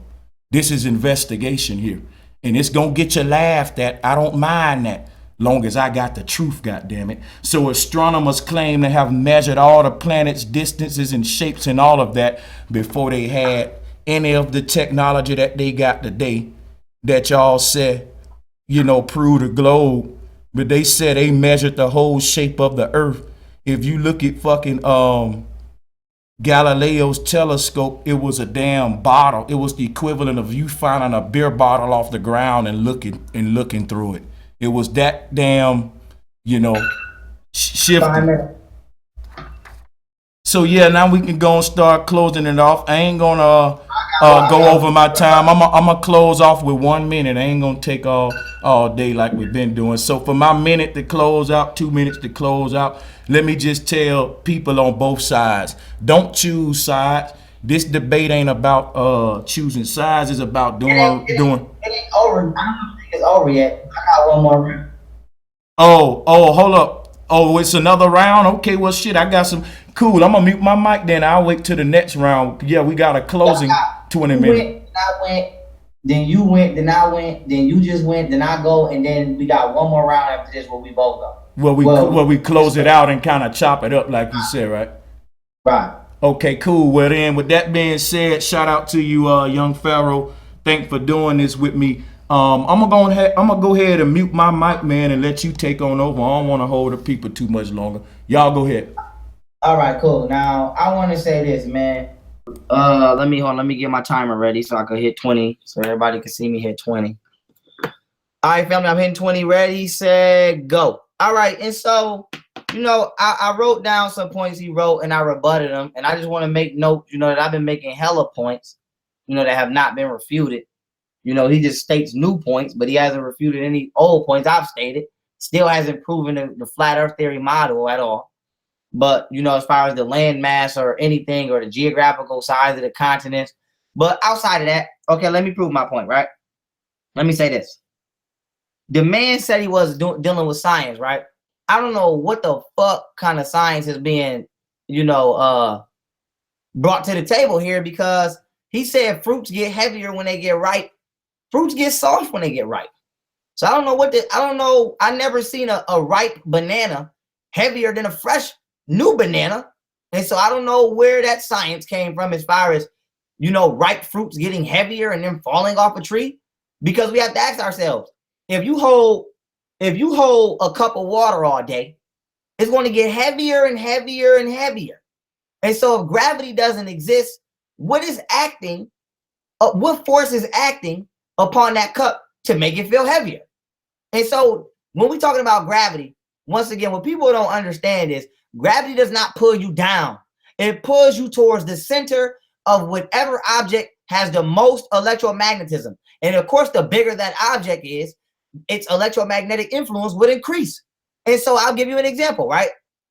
If you take a balloon and you rub a balloon on your mother's shirt and you create friction, guess what you're creating? Electromagnetism. And then if you let the balloon go, it will stick to your shirt. It's called gravity. And so some people are so goddamn one-sided and they thought of gravity that they think gravity only pulls you down. Gravity, electromagnetics, okay? Electrogravitics, okay? Pulls you to the center of whatever object produces the most electromagnetism, aka mass. And so the earth does produce mass. It produces electromagnetism. This is what the latitude and longitude lines are for. This is what the earth's iron and the core is for. Now, the brother said, oh, let me go to my other point. Let me cross that shit out. Every time I make a point, I'm crossing that shit out. Okay. And so the brother said, gravity doesn't exist, right?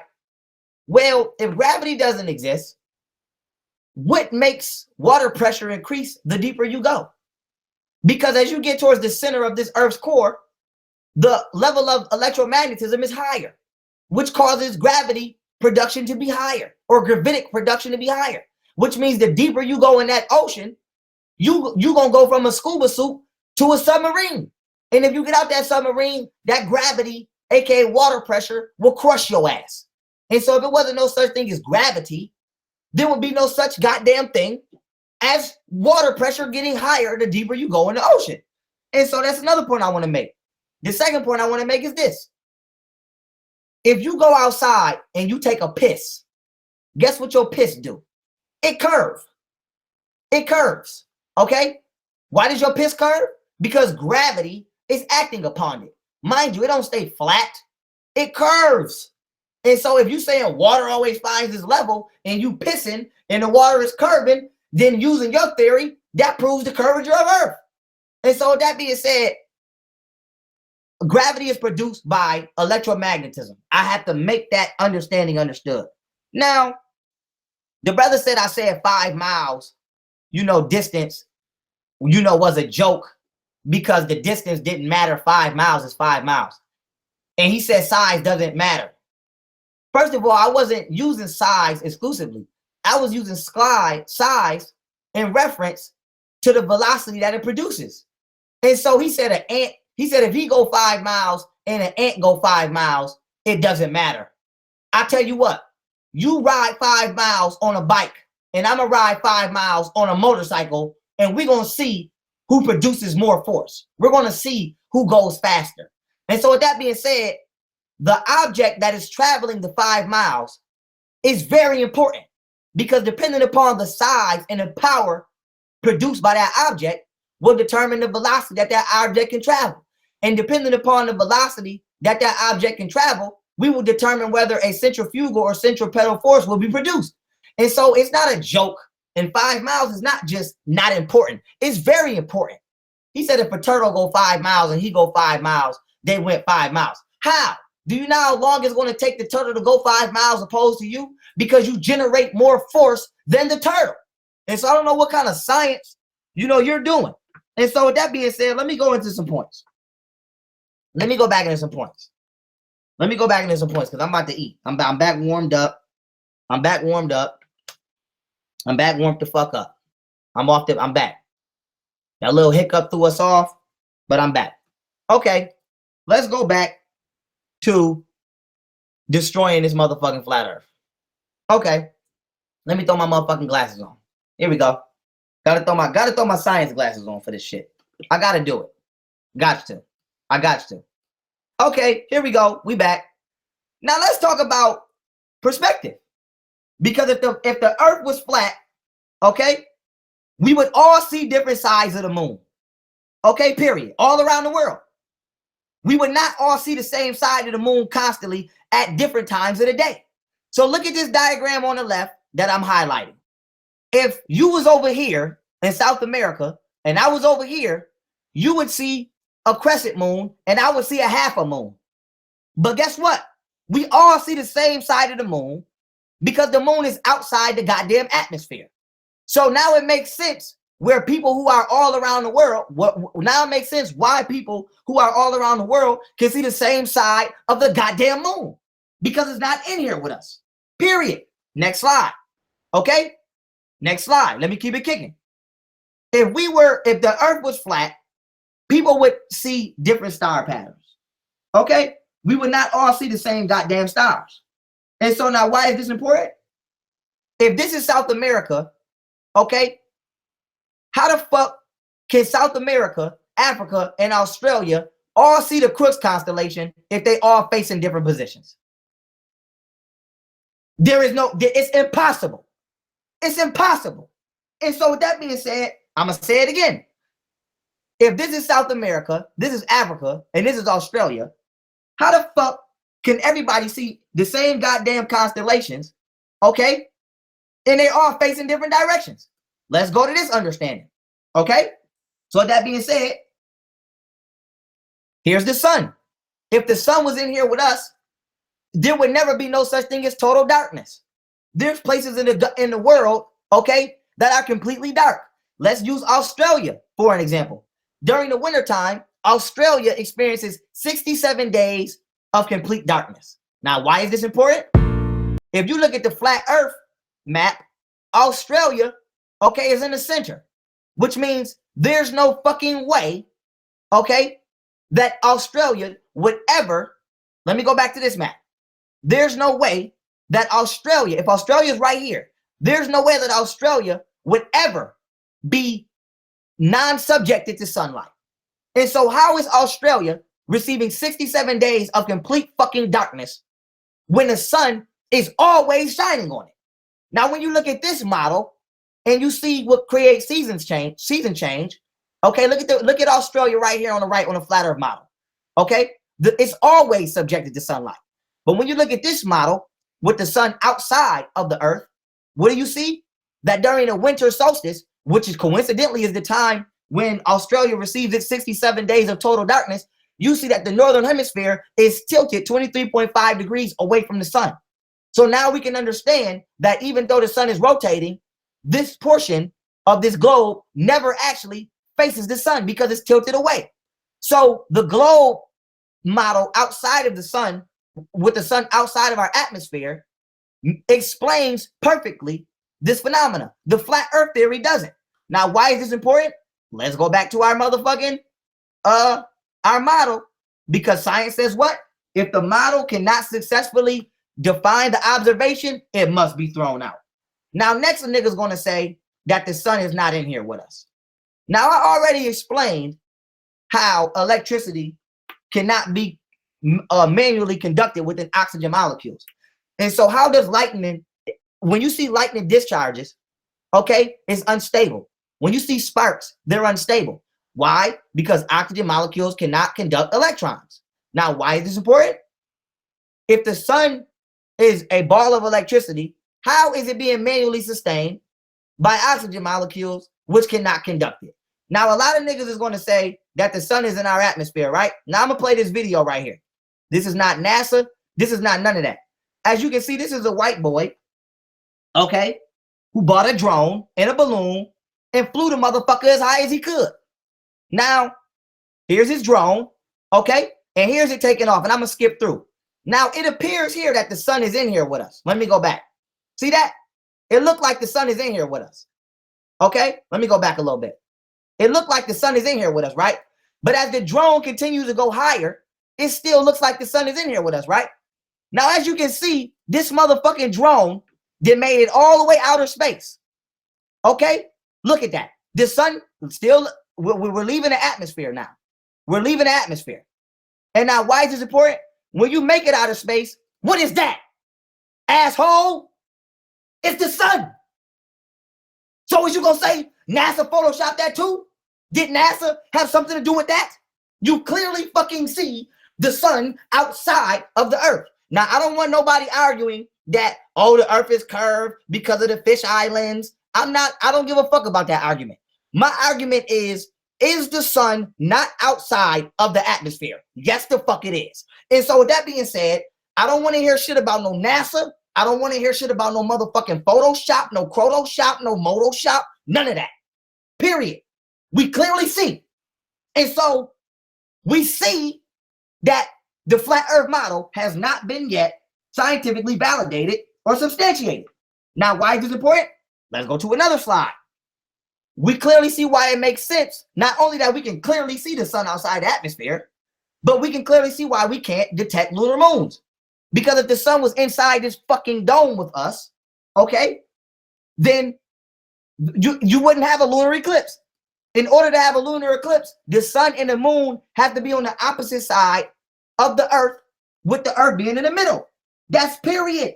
That's period. There is no arguing that. Period. Okay? Now let's go to my next slide. Okay? We're talking about time zones.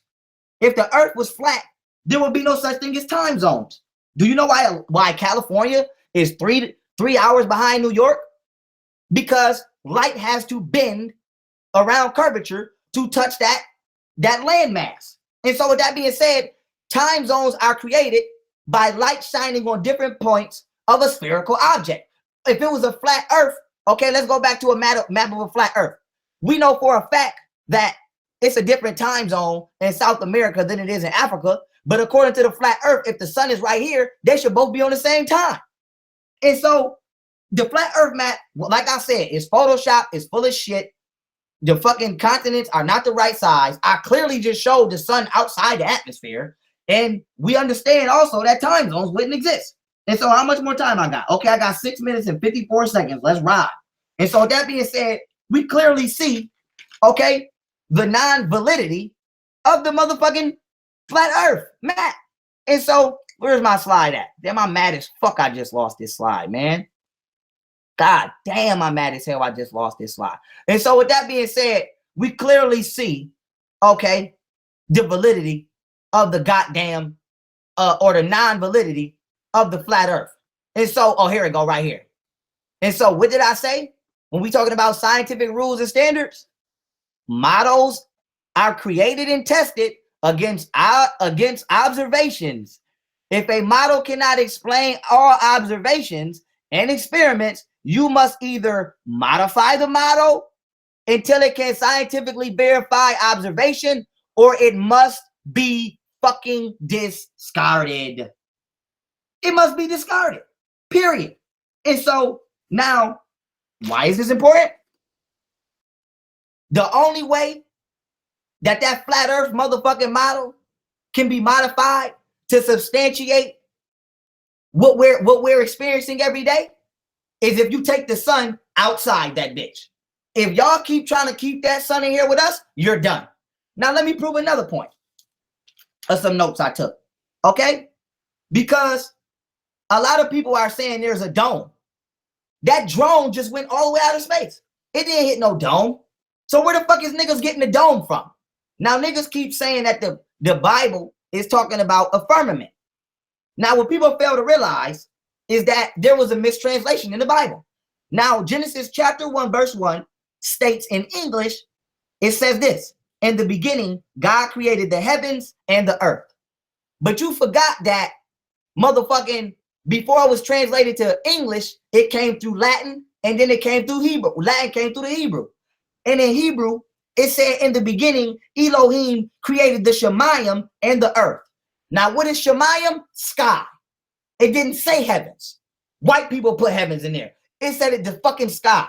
So the Bible originally said, okay, when they first wrote the bullshit, in the beginning, Elohim, which meant many gods, but we're going to say God for latent text. It said in the beginning, God created the earth and the sky. It didn't say no fucking dome. And so when you go to the part about the firmament, which is Genesis chapter 1, verse 7, and it says, and God made the firmament and divided the waters which were under the firmament from the waters which were above. The word firmament was translated from the word rakia. And the word rakia means expansion or atmosphere. It was never deemed a physical object. So originally the Bible said, and Elohim made the rakia, which is expansion and atmosphere, and divided the waters which were under the rakia, expansion and atmosphere, from the waters that were above. And so the dome in the firmament theory is made up by misinterpreting niggas. And so I'm gonna say this again. The flat earth map is Photoshop, okay? It's a Photoshop perspective of a globe from a top point of view, and niggas Photoshop the fucking South Pole around it. The continents are not the correct size. The sun is not in here with us. And the Bible never said shit about no dome. It said expansion and atmosphere. It was translated into firmament, where it was misunderstood to be a physical motherfucking object that can't be proven. And I just shown that it's not there because I just showed some random ass white kid fly his fucking drone outer space, which proved that the sun was out there. And so I don't want to keep hearing nothing about this bullshit. And then you just show somebody else in an airplane talking about the horizon again, like I didn't just say, if you go from 100 to 40,000 feet, the differentiation in degree change is only 0.3 maximum. So you can't see 3 degrees. You know how fucking small 3 degrees is? If you fly outer space, damn near, and come back down, the horizon will look to, it will from your perception change. It will be non-existent in its change. And so this shit is crazy right here. This shit is crazy and it's ridiculous. And so I got 2 minutes left, and I'm not even going to use my motherfucking last 2 minutes because I feel that my point has been stated. And not only have I went down the line on the flat earth theory, I have stated once again, I'm going to go back to my last, I'm going to say this shit one more time. I'm going to say this shit one more time before we go to our final round. Models are created, okay, and tested against observations. If a model cannot explain all observations and experiments, you must either modify the model until it can scientifically verify observation, or it must be discarded. Period. And so at no point in time has the motherfucking flat earth model, I got 1 minute left and fucking I'm using it. I got 1 minute 20 and 19 seconds left. I'm using it. Fuck that. At no point in time has the flat earth model been validated. Period. We know that the map proportions of the goddamn continents are incorrect. Okay, we know that. Everybody knows that. We know that the sun is not in here with us. Everybody knows that. And just off them two facts alone, before I even go on any more, matters in this, subjects in this matter, the flat earth module is not sustained. Let alone if goddamn it's flat and the continents is facing different directions, how the fuck is everybody seeing the same group of stars in different directions? Now you also want to say, you said something about Kemet, I want to bring this up. Right? The ancestors knew that we were on a spinning globe. I'm gonna tell you how. Because the Sphinx lines up perpendicularly, 180 degrees to be exact, every July 3rd with the Sirius B star. Now it takes 1 year for this alignment to happen, which means we're spinning. So now why is this important? If we were on a flat surface, okay, and there was a dome and the stars was somewhere in here with us, the Sphinx would always be aligned with Sirius B. It wouldn't take us till July 23rd every year to get that one-time alignment. And so my time is up, and I'm gonna say this. Right, cool. I'm gonna say this. You keep referencing Egypt when the whole civilization is built astrologically in sequence with astrology. And so here's my ending point. Why would the ancestors, okay, build a model which is the Sirius B star, okay, and the Sphinx is in tribute to the age of Leo. This is why the body of it is a lion, okay, and we know that July is what? For Leos. So every July 23rd, the Sphinx structure lines up with Sirius B, okay? It takes a year for this to happen. You think the ancestors didn't understand that we were rotating when they built this structure? And so that being said, as we come into this last round, I'm gonna end on this. No, I'm not gonna say, like I said in my last debate, we debating, we both feel strongly in our points, so we're not gonna say who won or who lost. The people gonna decide. Oh man, that's for them. I won't get into that. Out of all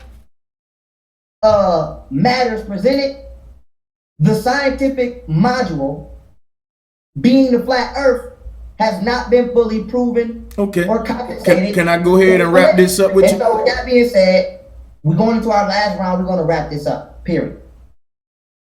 Okay, let me go ahead and rebut that what you said real quick, because I don't think you understood. I'm gonna start the time. And so we can do this like this. This last round, 15 minutes. Cool, I ain't gonna take that long. I'm gonna let you get up out of here. We share this round. So we can do it like this. You can go half the round and I can go half. Or no, that's how we just gonna close it out on a good bill. It'll time itself out perfectly. All right, so I'm starting right now. We started. All right, you mentioned about, I said something about going if I go 5 miles and a turtle go 5 miles, that the turtle ain't gonna get there quicker than me. Duh. That was not the initial argument. I don't know if you're inebriated right now, but the initial argument was 5 miles per hour. That's a big difference. We're talking about the speed at which I'm running, which would be 5 miles per hour, and the speed at which the ant was running would be 5 miles per hour. We're not talking distance. I don't think you're paying attention, Pharaoh. We're not talking distance, we're talking speed. If I'm going 5 miles per hour and my girl in a truck going 5 miles per hour, she ain't gonna get ahead of me, I ain't gonna get ahead of her. 5 miles per hour is 5 miles per hour. No matter what you do it on, that's just a fact. But you brought up the electric sun and its sustainability in the atmosphere. But what you got to realize is this right here, brother. You said electricity can't be sustained in this atmosphere. Where the hell did you get that from? Have you ever heard of Nikola Tesla? This is the Tesla Tower. He sustained electricity in this atmosphere. You're in this atmosphere, Pharaoh, and guess what? You're compressed electricity. You are a form of contained electricity. So what are you getting this shit from? Did you know that you can make a damn battery out of fruit? You can plug fucking apparatuses into a lemon and make a lemon battery. It's in this atmosphere. You can sustain and contain and create electricity right here in this atmosphere, brother. You got a cell phone. What are you talking about? Now let me continue this. Because this is just, it hurts my heart that we're not thinking. Critical thinking is something that's gonna hurt us, man. Now you said that what else you said? Soft fruit. Fruit is soft when it becomes ripe. But you didn't debunk gravity. I did. You're just nitpicking. The fruit is soft because it's wrinkling and it has more moisture. The more moisture means the more weight. So you're right, it's soft and heavier. I don't know why didn't you think the two can go together? Like, why you tripping, bro? So soft fruit is heavier because of moisture. And the word ripe means rip.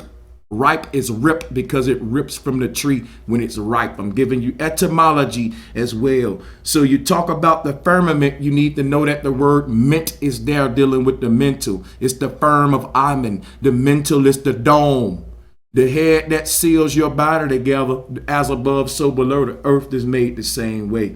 I don't know why that's so hard to see. Now let's talk about this sun path that you mentioned, because you said that the only way the flat earth model could be substantiated is that it's modified where the sun is going outside of the atmosphere. Let me give you a round of applause. That was the smartest shit today. Look at this picture in front of you. That let me know you didn't do no goddamn research, because in this picture in front of you, you can see in June 21st, the flat earth sun does go above the atmosphere. It fluctuates. It moves like a spiral. It's not just going in a circle. It's going up and down while it's moving too, making a spiral motion. What you looking at is how we get the damn Christmas tree with the star on top. Don't it look like a Christmas tree? What you're looking at is called a carousel. And when you say the word carousel, the word arousal or arousal is there because the sun and moon is sex magic.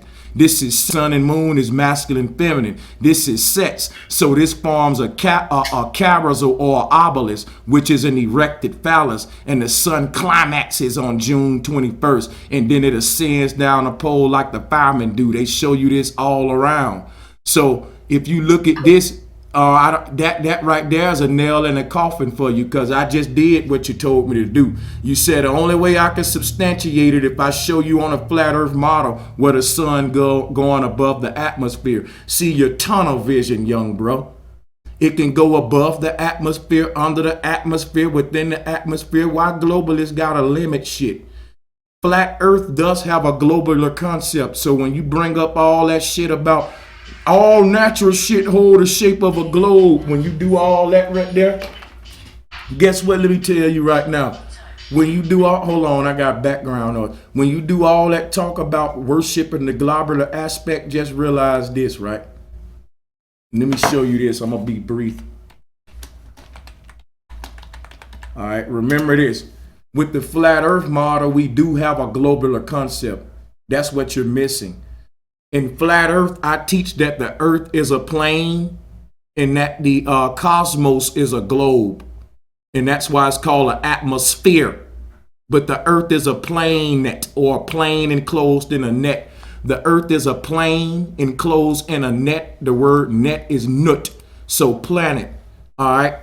And the earth is the only planet or netted plane, an extended plane enclosed in a nut. What you're calling planets, the ancestors called wandering stars. There were wandering stars and fit stars. What we call planets today was the wandering stars to the ancients. And let me show you what they look like through a telescope real quick. I think I got a picture of them right around. Oh, I thought I had a picture of them. Hold up a minute, Pharaoh. Let me grab this real quick. I'm almost done. So flat earth, real stars, just to save time, you can go look at this on YouTube yourself. You can see people zooming in on stars and they're not solid. So what you see, what NASA's showing you with these big bright pictures and spherical objects is not like that. They're more like orbs. They don't have a shape because they constantly chaining. They're infinite energy. Each shape is a sigil that releases energy. So a star never, it is constantly moving. That's why we get the term twinkle, twinkle, moving, twinkle, twinkle, little star. Excuse me. But yeah, you talked about a rocket and the dome. Check this out real quick. Let's look at this. I'm gonna speed it up a little bit so it don't be All right, fast. Paul, I don't mean to cut you off. Well, out of that 15 minutes, you just took half of it. And so, Okay, well then let's do what you told me on the phone. You said if we have to go over a little bit of time. You said, don't worry, brother Sanchez. We can add a little 2-3 minutes. That's all I'm gonna need. I'm gonna let you can finish this time out. I'm gonna just do my own 15 minutes and then we done. So Oh, okay, fair enough. I can go with that. Real nigga. Hey, real G shit right there. I can go with that. You can close it out. You can have the last lick.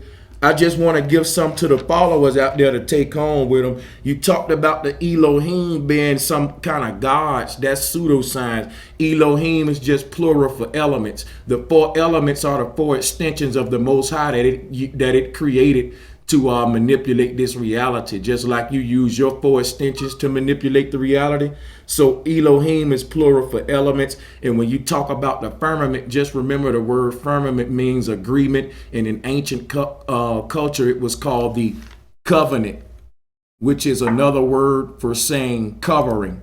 So the word covenant and covering are the same. As you can see here, you couldn't see the sun and moon out at the same time if you were on a globe. So in this footage, you see a flat earth model, sun and moon up. Everybody look at it and see them. And right here on this footage, you can see the sun and moon out at the same time. That wouldn't be possible on a globe. The sun would be on one side, the moon would be on the other. Because if you looked up and saw them both in the sky at the same time, that means the people on the bottom of the globe wouldn't see shit in the sky. Wouldn't have that ever happened. All right, sun and moon out at the same time, debunk the globe. Why do we look up on a flat earth and see the sky in reverse? Pharaoh, if you walked in my house and we looked up at the chandelier in my living room, you would see it in reverse from me. You do understand that, right? That we go on watch a basketball game, we look up at the damn ceiling and see a chandelier, that if I'm on one side of the court and you on the other side, you're gonna see it flip. Just like in this demonstration of the moon on the ceiling right here, if you was on the other side of the room, you'll see the 3 first, but I see the 1 and 2 first. That's simple shit. My room ain't no damn globe. It's flat. If you go out to a basketball game, all right, just because the ceiling may be a damn dome, don't mean that the ground they walking on is a ball. Basically, you can't prove globe Earth by looking up at the stars. But since you tried to do that, it worked against you because you wouldn't see the sky in reverse on a globe. Have you ever heard of parallax? When it's your turn, teach the people about parallax, and you'll see that also debunks the globe.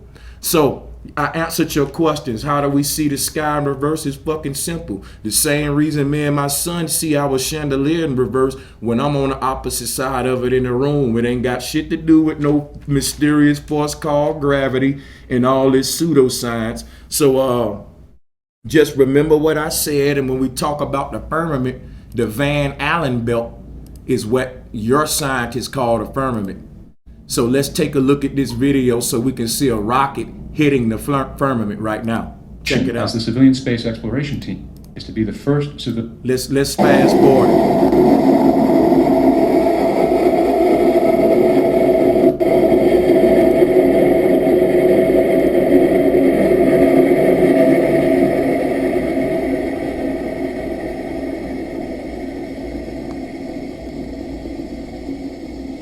It's about to hit the dome in a minute, what they call the Van Allen belt. If you look up the Van Allen belt, it's their form of nut. They saying it's a barrier, but it's not. It's a portal. You can't get through it with rockets. This them hitting the dome here. Look at that rocket. When have you ever saw something like that? So you need to check that out. And while I'm gonna close with this. The firmament is a mental thing that our eyes create. When we look up at the sky is the stars in the sky stretch out like a canopy. But when you look up inside of a dome, there's a point of singularity. We call that Polaris. That's the pole star because it's in between the polarity of sun and moon. The sun and moon go around Polaris, and they're above the earth on a flat earth. We ain't on a globe. So when Pharaoh talked about the sun being above the atmosphere, he proved flat earth, because you can see that in the flat earth model, like I showed, it was a carousel, and that the sun does go above, below the atmosphere, make a spiral pattern. So he didn't research that, but yet when he's taught, he gonna act like he know every damn thing again with all of his damn ego. He just can't be goddamn wrong. But it's all right. That's why we can't get right. Because in order to be right, you got to admit that you're damn wrong. So I showed my video of the rocket hitting the dome, not no damn drone. This a real fucking rocket going up higher than your little drone. And it made impact, buddy. So this right here explains the 4 seasons on flat earth at the bottom, but shows you how it's ridiculous on a globe, because the globe don't account for the tilt of the globe. So Pharaoh just explained the 4 seasons on the globe, but he didn't account for the tilt. All of the sunlight wouldn't hit the globe evenly because it's tilted. Oops, oops, ouch, ouch, goddamn, ouch. That one hurted me right there, Pharaoh. Goddamn, let me go and wrap this up.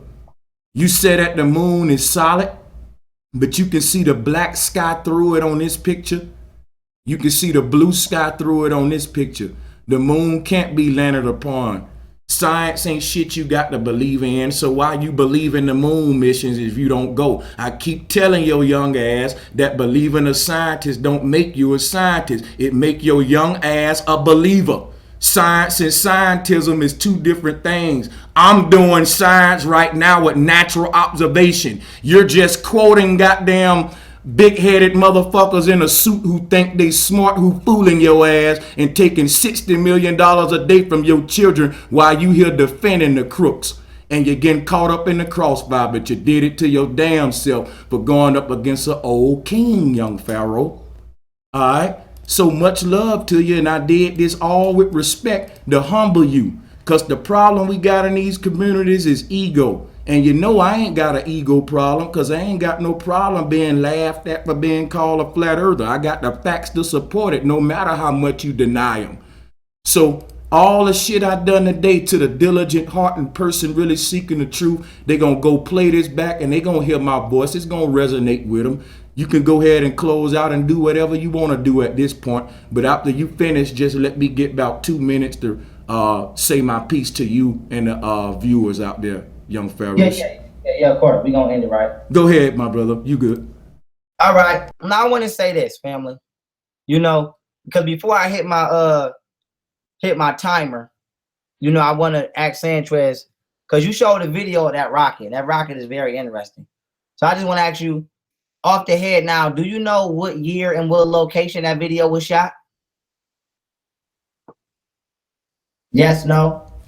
If you would have to look on a video, it was last year, or hold on, it says, year before last. It was 2 years ago. So it was the end of 2015, about 2 years ago. Now, the thing about that is there's more of them. That ain't the only one. Let me go in on my, because Oh yeah, go ahead. Go ahead. Right. Just know that ain't the only one. Go ahead.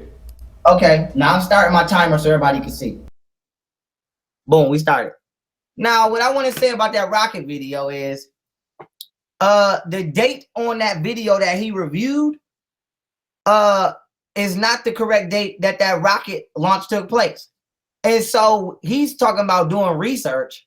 That's not the date that the video was uploaded is not the date that the damn launch happened. And as you can see, no location was given as to where that launch happened. Now, why is it important? This proves that Sanchez did not research the totality behind that rocket launch, or else he would have never tried to use that as a point hitting the dome.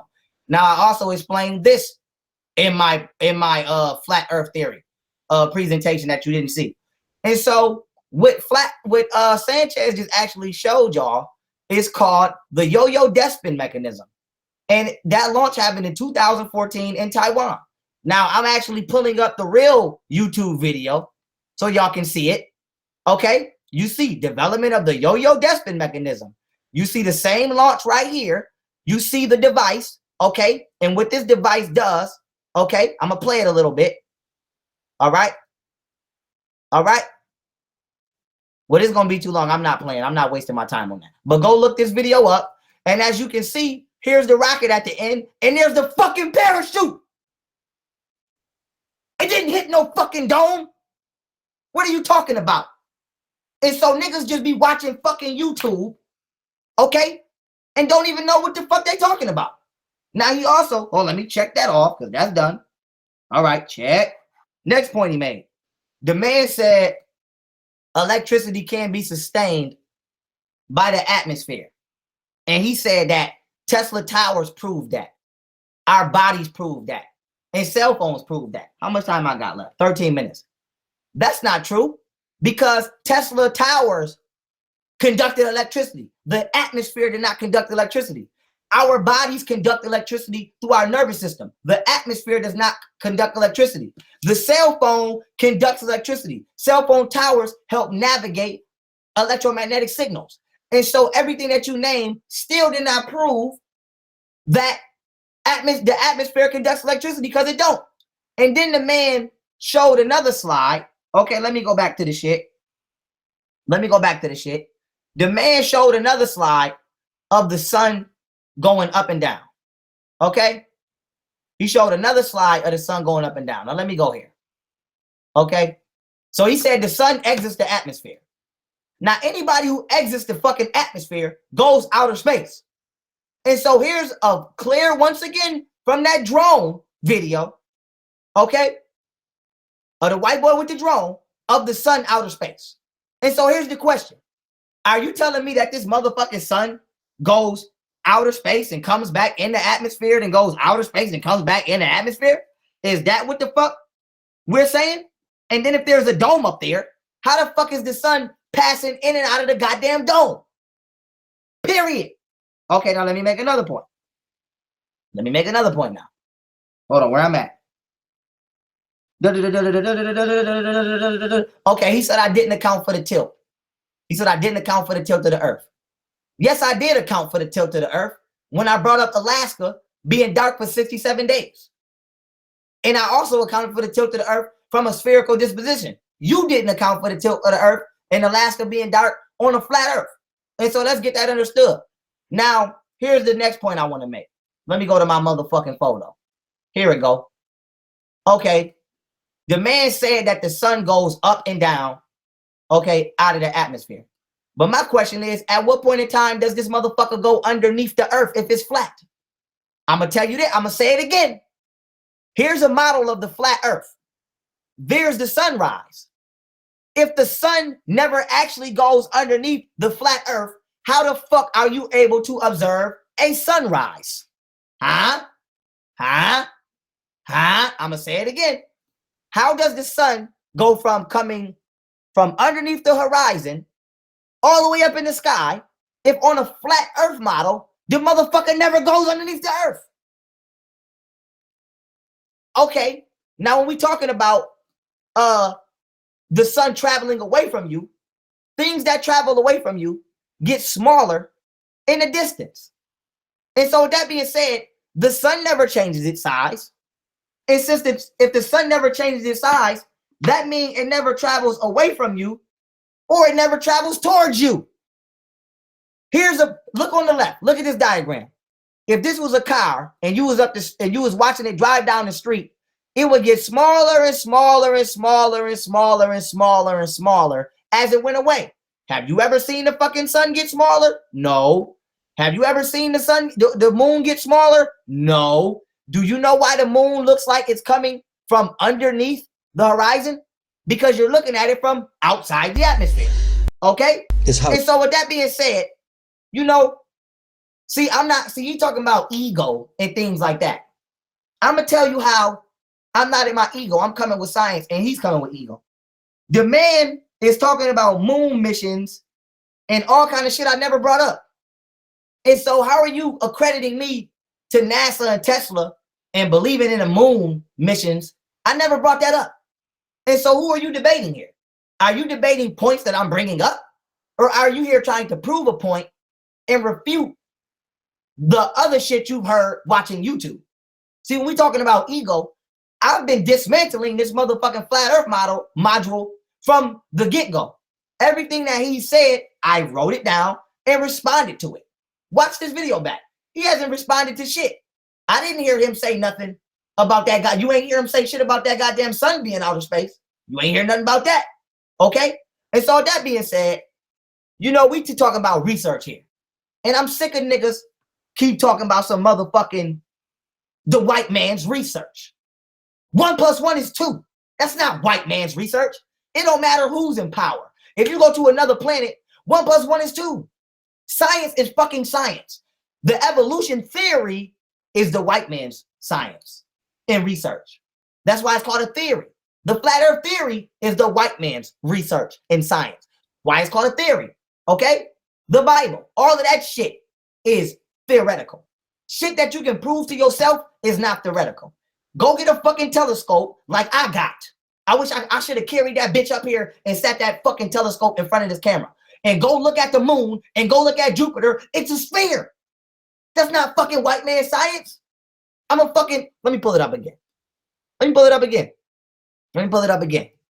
Let me pull it up again because I'm ending this bitch with a fucking spirit bomb from goddamn Dragon Ball Z. Pull this mom. Let me pull this shit back up. Let me pull this shit back up. Let me find. Okay, here we go. Let me find it. Boom. Okay. Time to share screen. Here we go. This was taken with a telescope. You can listen, family. Y'all can go and Google the nearest astrology club in your state and go use one of their telescopes and observe Jupiter and its 4 moons. And so here's the question that not only Sanchez has failed to answer, but every flat earth nigga on the goddamn earth. What the fuck happened that caused Jupiter's moons to be outside its atmosphere, but our moon is in here with us? And so another question that motherfucking niggas, flat earth niggas have yet to answer is this. How much time I got left? I got 6 minutes left. Let's go. Another question that flat earth niggas have yet to answer is this. If the sun is in here with us, how is it light on other planets? Does every planet got its own fucking sun? Huh? Huh? Because I tell you what, they call planet Venus the morning star. They call Lucifer the morning star. They call Lucifer the bearer of light. In chemistry, phosphorus etymologically also means the bearer of light. Since he want to bring up etymology, you know why? Because phosphorus is on the atmosphere of the planet Venus.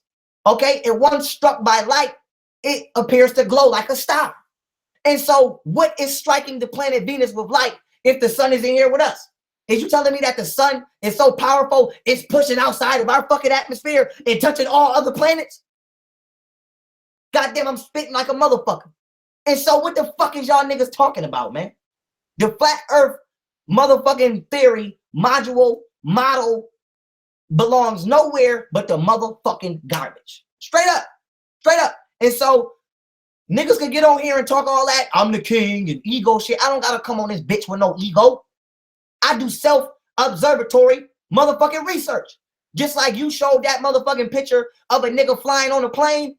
I got on a plane and took the motherfucking picture. And you didn't explain how the picture you showed came from the time when the sun was motherfucking rising.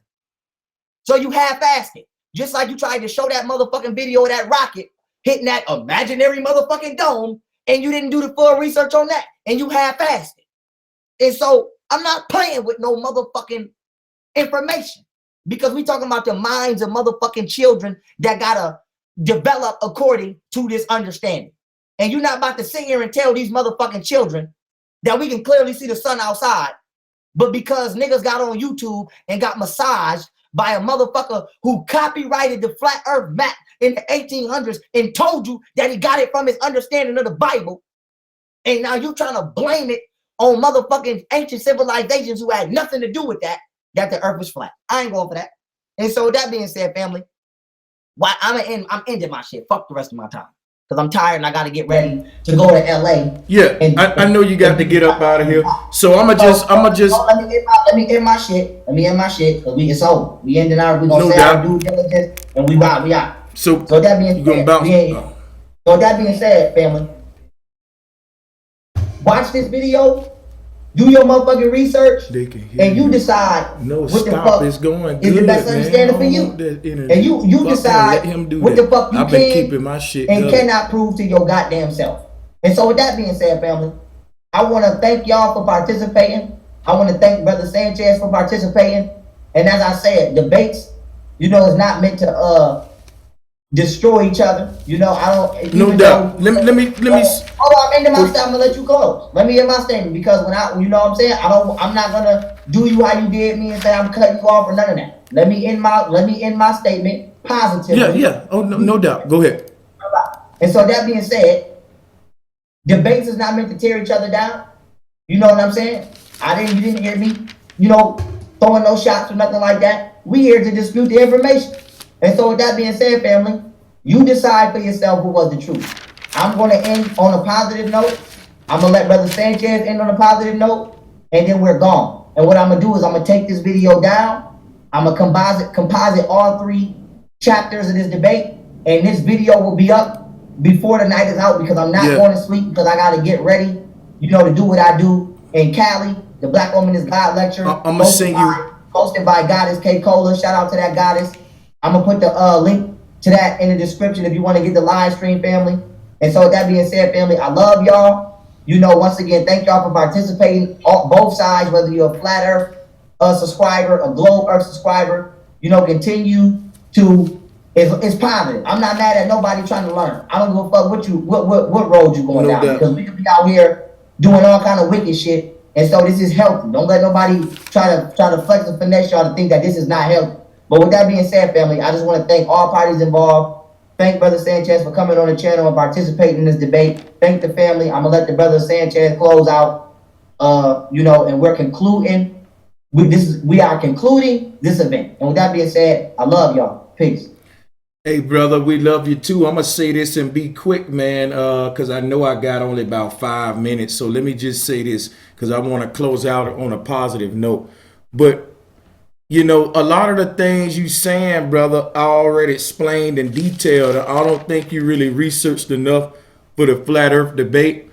But nevertheless, it still was a good bill. You showed a picture of Jupiter just now. But, you got to think about it. How are they able to take a picture of Jupiter, but they got to give you composites of the earth? They can't give you a real picture of the earth, but they could take a picture of Jupiter. Share my screen. I'm gonna take 1 minute and I'm gonna close out and let everybody go. We're not listen. We did this on your channel. I'm not even gonna do it. When I came on your channel, we're not extending this. We about to. You say I got 5 minutes. You cutting into my 5 now. I'm trying to close it. Let me say something, Sanchez. The last round was supposed to be shared. You took the majority of that round. I was. We cleared it up. You made it right. You made a G call and made it right. We moved on. Listen, Sanchez. We're going to end the debate. I'm trying to end it now. I'm trying to end it right now. Everybody has had their round. You said you went over. Listen, brother. You went over the format with me on the phone. I'm not literally. You said we get 5 minutes to close. Now you cutting into my 5. Listen.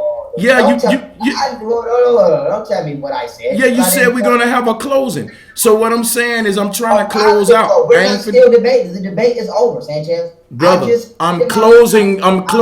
Closing mean to close the arguments, close the debate, close your top when you open it. You don't tell me how to close. You don't think that's weird if you're telling me how to use my time? I'm telling you, you're not about to rebut what I said. You did that, brother. I'm closing my. You don't tell me what to do with my mouth. I'm closing, Pharaoh. I shut up for you. Let me get my little time and we gonna close, bro. It's over, Sanchez. I get it, so let me close. I get it that it's over, so let me close. Close positive and get off. Stop trying to. Brother, don't tell me how to close. This how I close my shows. You do yours different. Brother, you still talking when it's my turn. Why you doing me like that? It was going good. I shut up for you. It's my closing. You can't tell me how to close, brother. Brother, this how I close every show. Close positive, or I'm hanging this bitch up. Brother, what do you mean? I'm closing the way I close. I'm not disrespecting you. I'm finna take 3 minutes and close. This is my message to the people, not to you. I'm not talking to you. I'm talking to the people trying to close out. Why are you doing that? So let me go and close out, man. Doggone it. To the people out there viewing, if you want to learn more about this debate, follow me on Bro Sanchez TV. Look forward to more debates on my platform. Maybe me and Pharaoh will do some more. I'll hit him up. To anybody out there in the chat room that would like to have a discussion or a debate with me, email me at talktobrosanchez@gmail and also at yahoo.com. And just think about this to you people who don't think flat earth real and that don't think that the sun shrink. I don't know if Pharaoh's showing my screen, but I'm going to leave y'all with this collage and say much love to all of y'all. The sun does shrink. This collage proves it. So shout out to Young Pharaoh. I just wanted to close that out properly. We're going to continue these debates on my platform. I'll be going live here shortly at some point in the future. I can't tell you when, but it's going to be soon. And I'm going to open up the panel for anybody that want to continue any debates with me and etc. Now, let me say shout out to Young Pharaoh once again, brother. You got to stop being so defensive. And look, here's my telescope. I'm showing everybody. I'm not being defensive. I just It's remember. okay. I just remember that when I came on your channel to accept the debate, you turned it into a 5-hour session, and so we're not doing. No, I'm not gonna make your shit long. I know you gotta go. Well, I'm just showing my telescope before I go. Much love to everybody. Thank you for having me. Y'all do research, man. Shout out to you, YP. Yeah, much love. Definitely, like I said, I definitely appreciate you coming on. I'm time constrained. I can't even go to sleep. I got to get ready to jump on the flight.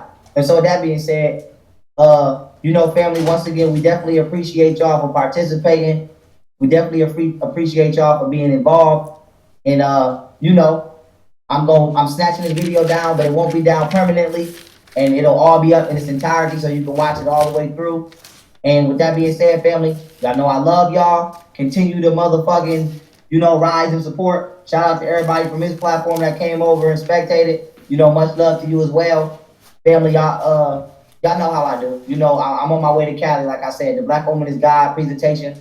All the goddesses be in the building. The flyers on my Instagram, Pharaoh_Allah. It's on my Facebook, Young Pharaoh. Go get that. Once again, shout out to the goddess K. Cola. Who better than to host the Black Woman is God lecture than such a godly being. Much love. Me and Dizzy Wright, we're going to be in Atlanta in April 15th. Shout out to the guy Dizzy. That's my brother from another mother. And y'all know how we rocking. Shout out to brother Derek Grace. We getting ready to hit Chicago in May. Shout out to the motherfucking General Cyrus Suiceti. We putting something together in Detroit. We trying to hit Detroit within the next 60 to 90 days. And so we rocking, family, and we moving. And so with that being said, once again, shout out to everybody who participated. I love y'all. I appreciate y'all.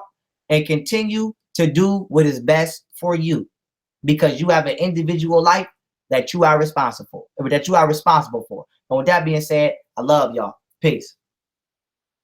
Maybe if you want to do any more future debates, just hit me up and you know how to get in touch with me. All right, I'm about to get ready to go jump on this plane. Okay, for sure, bro. Appreciate it, man. Be safe, bro. All right, peace. All right.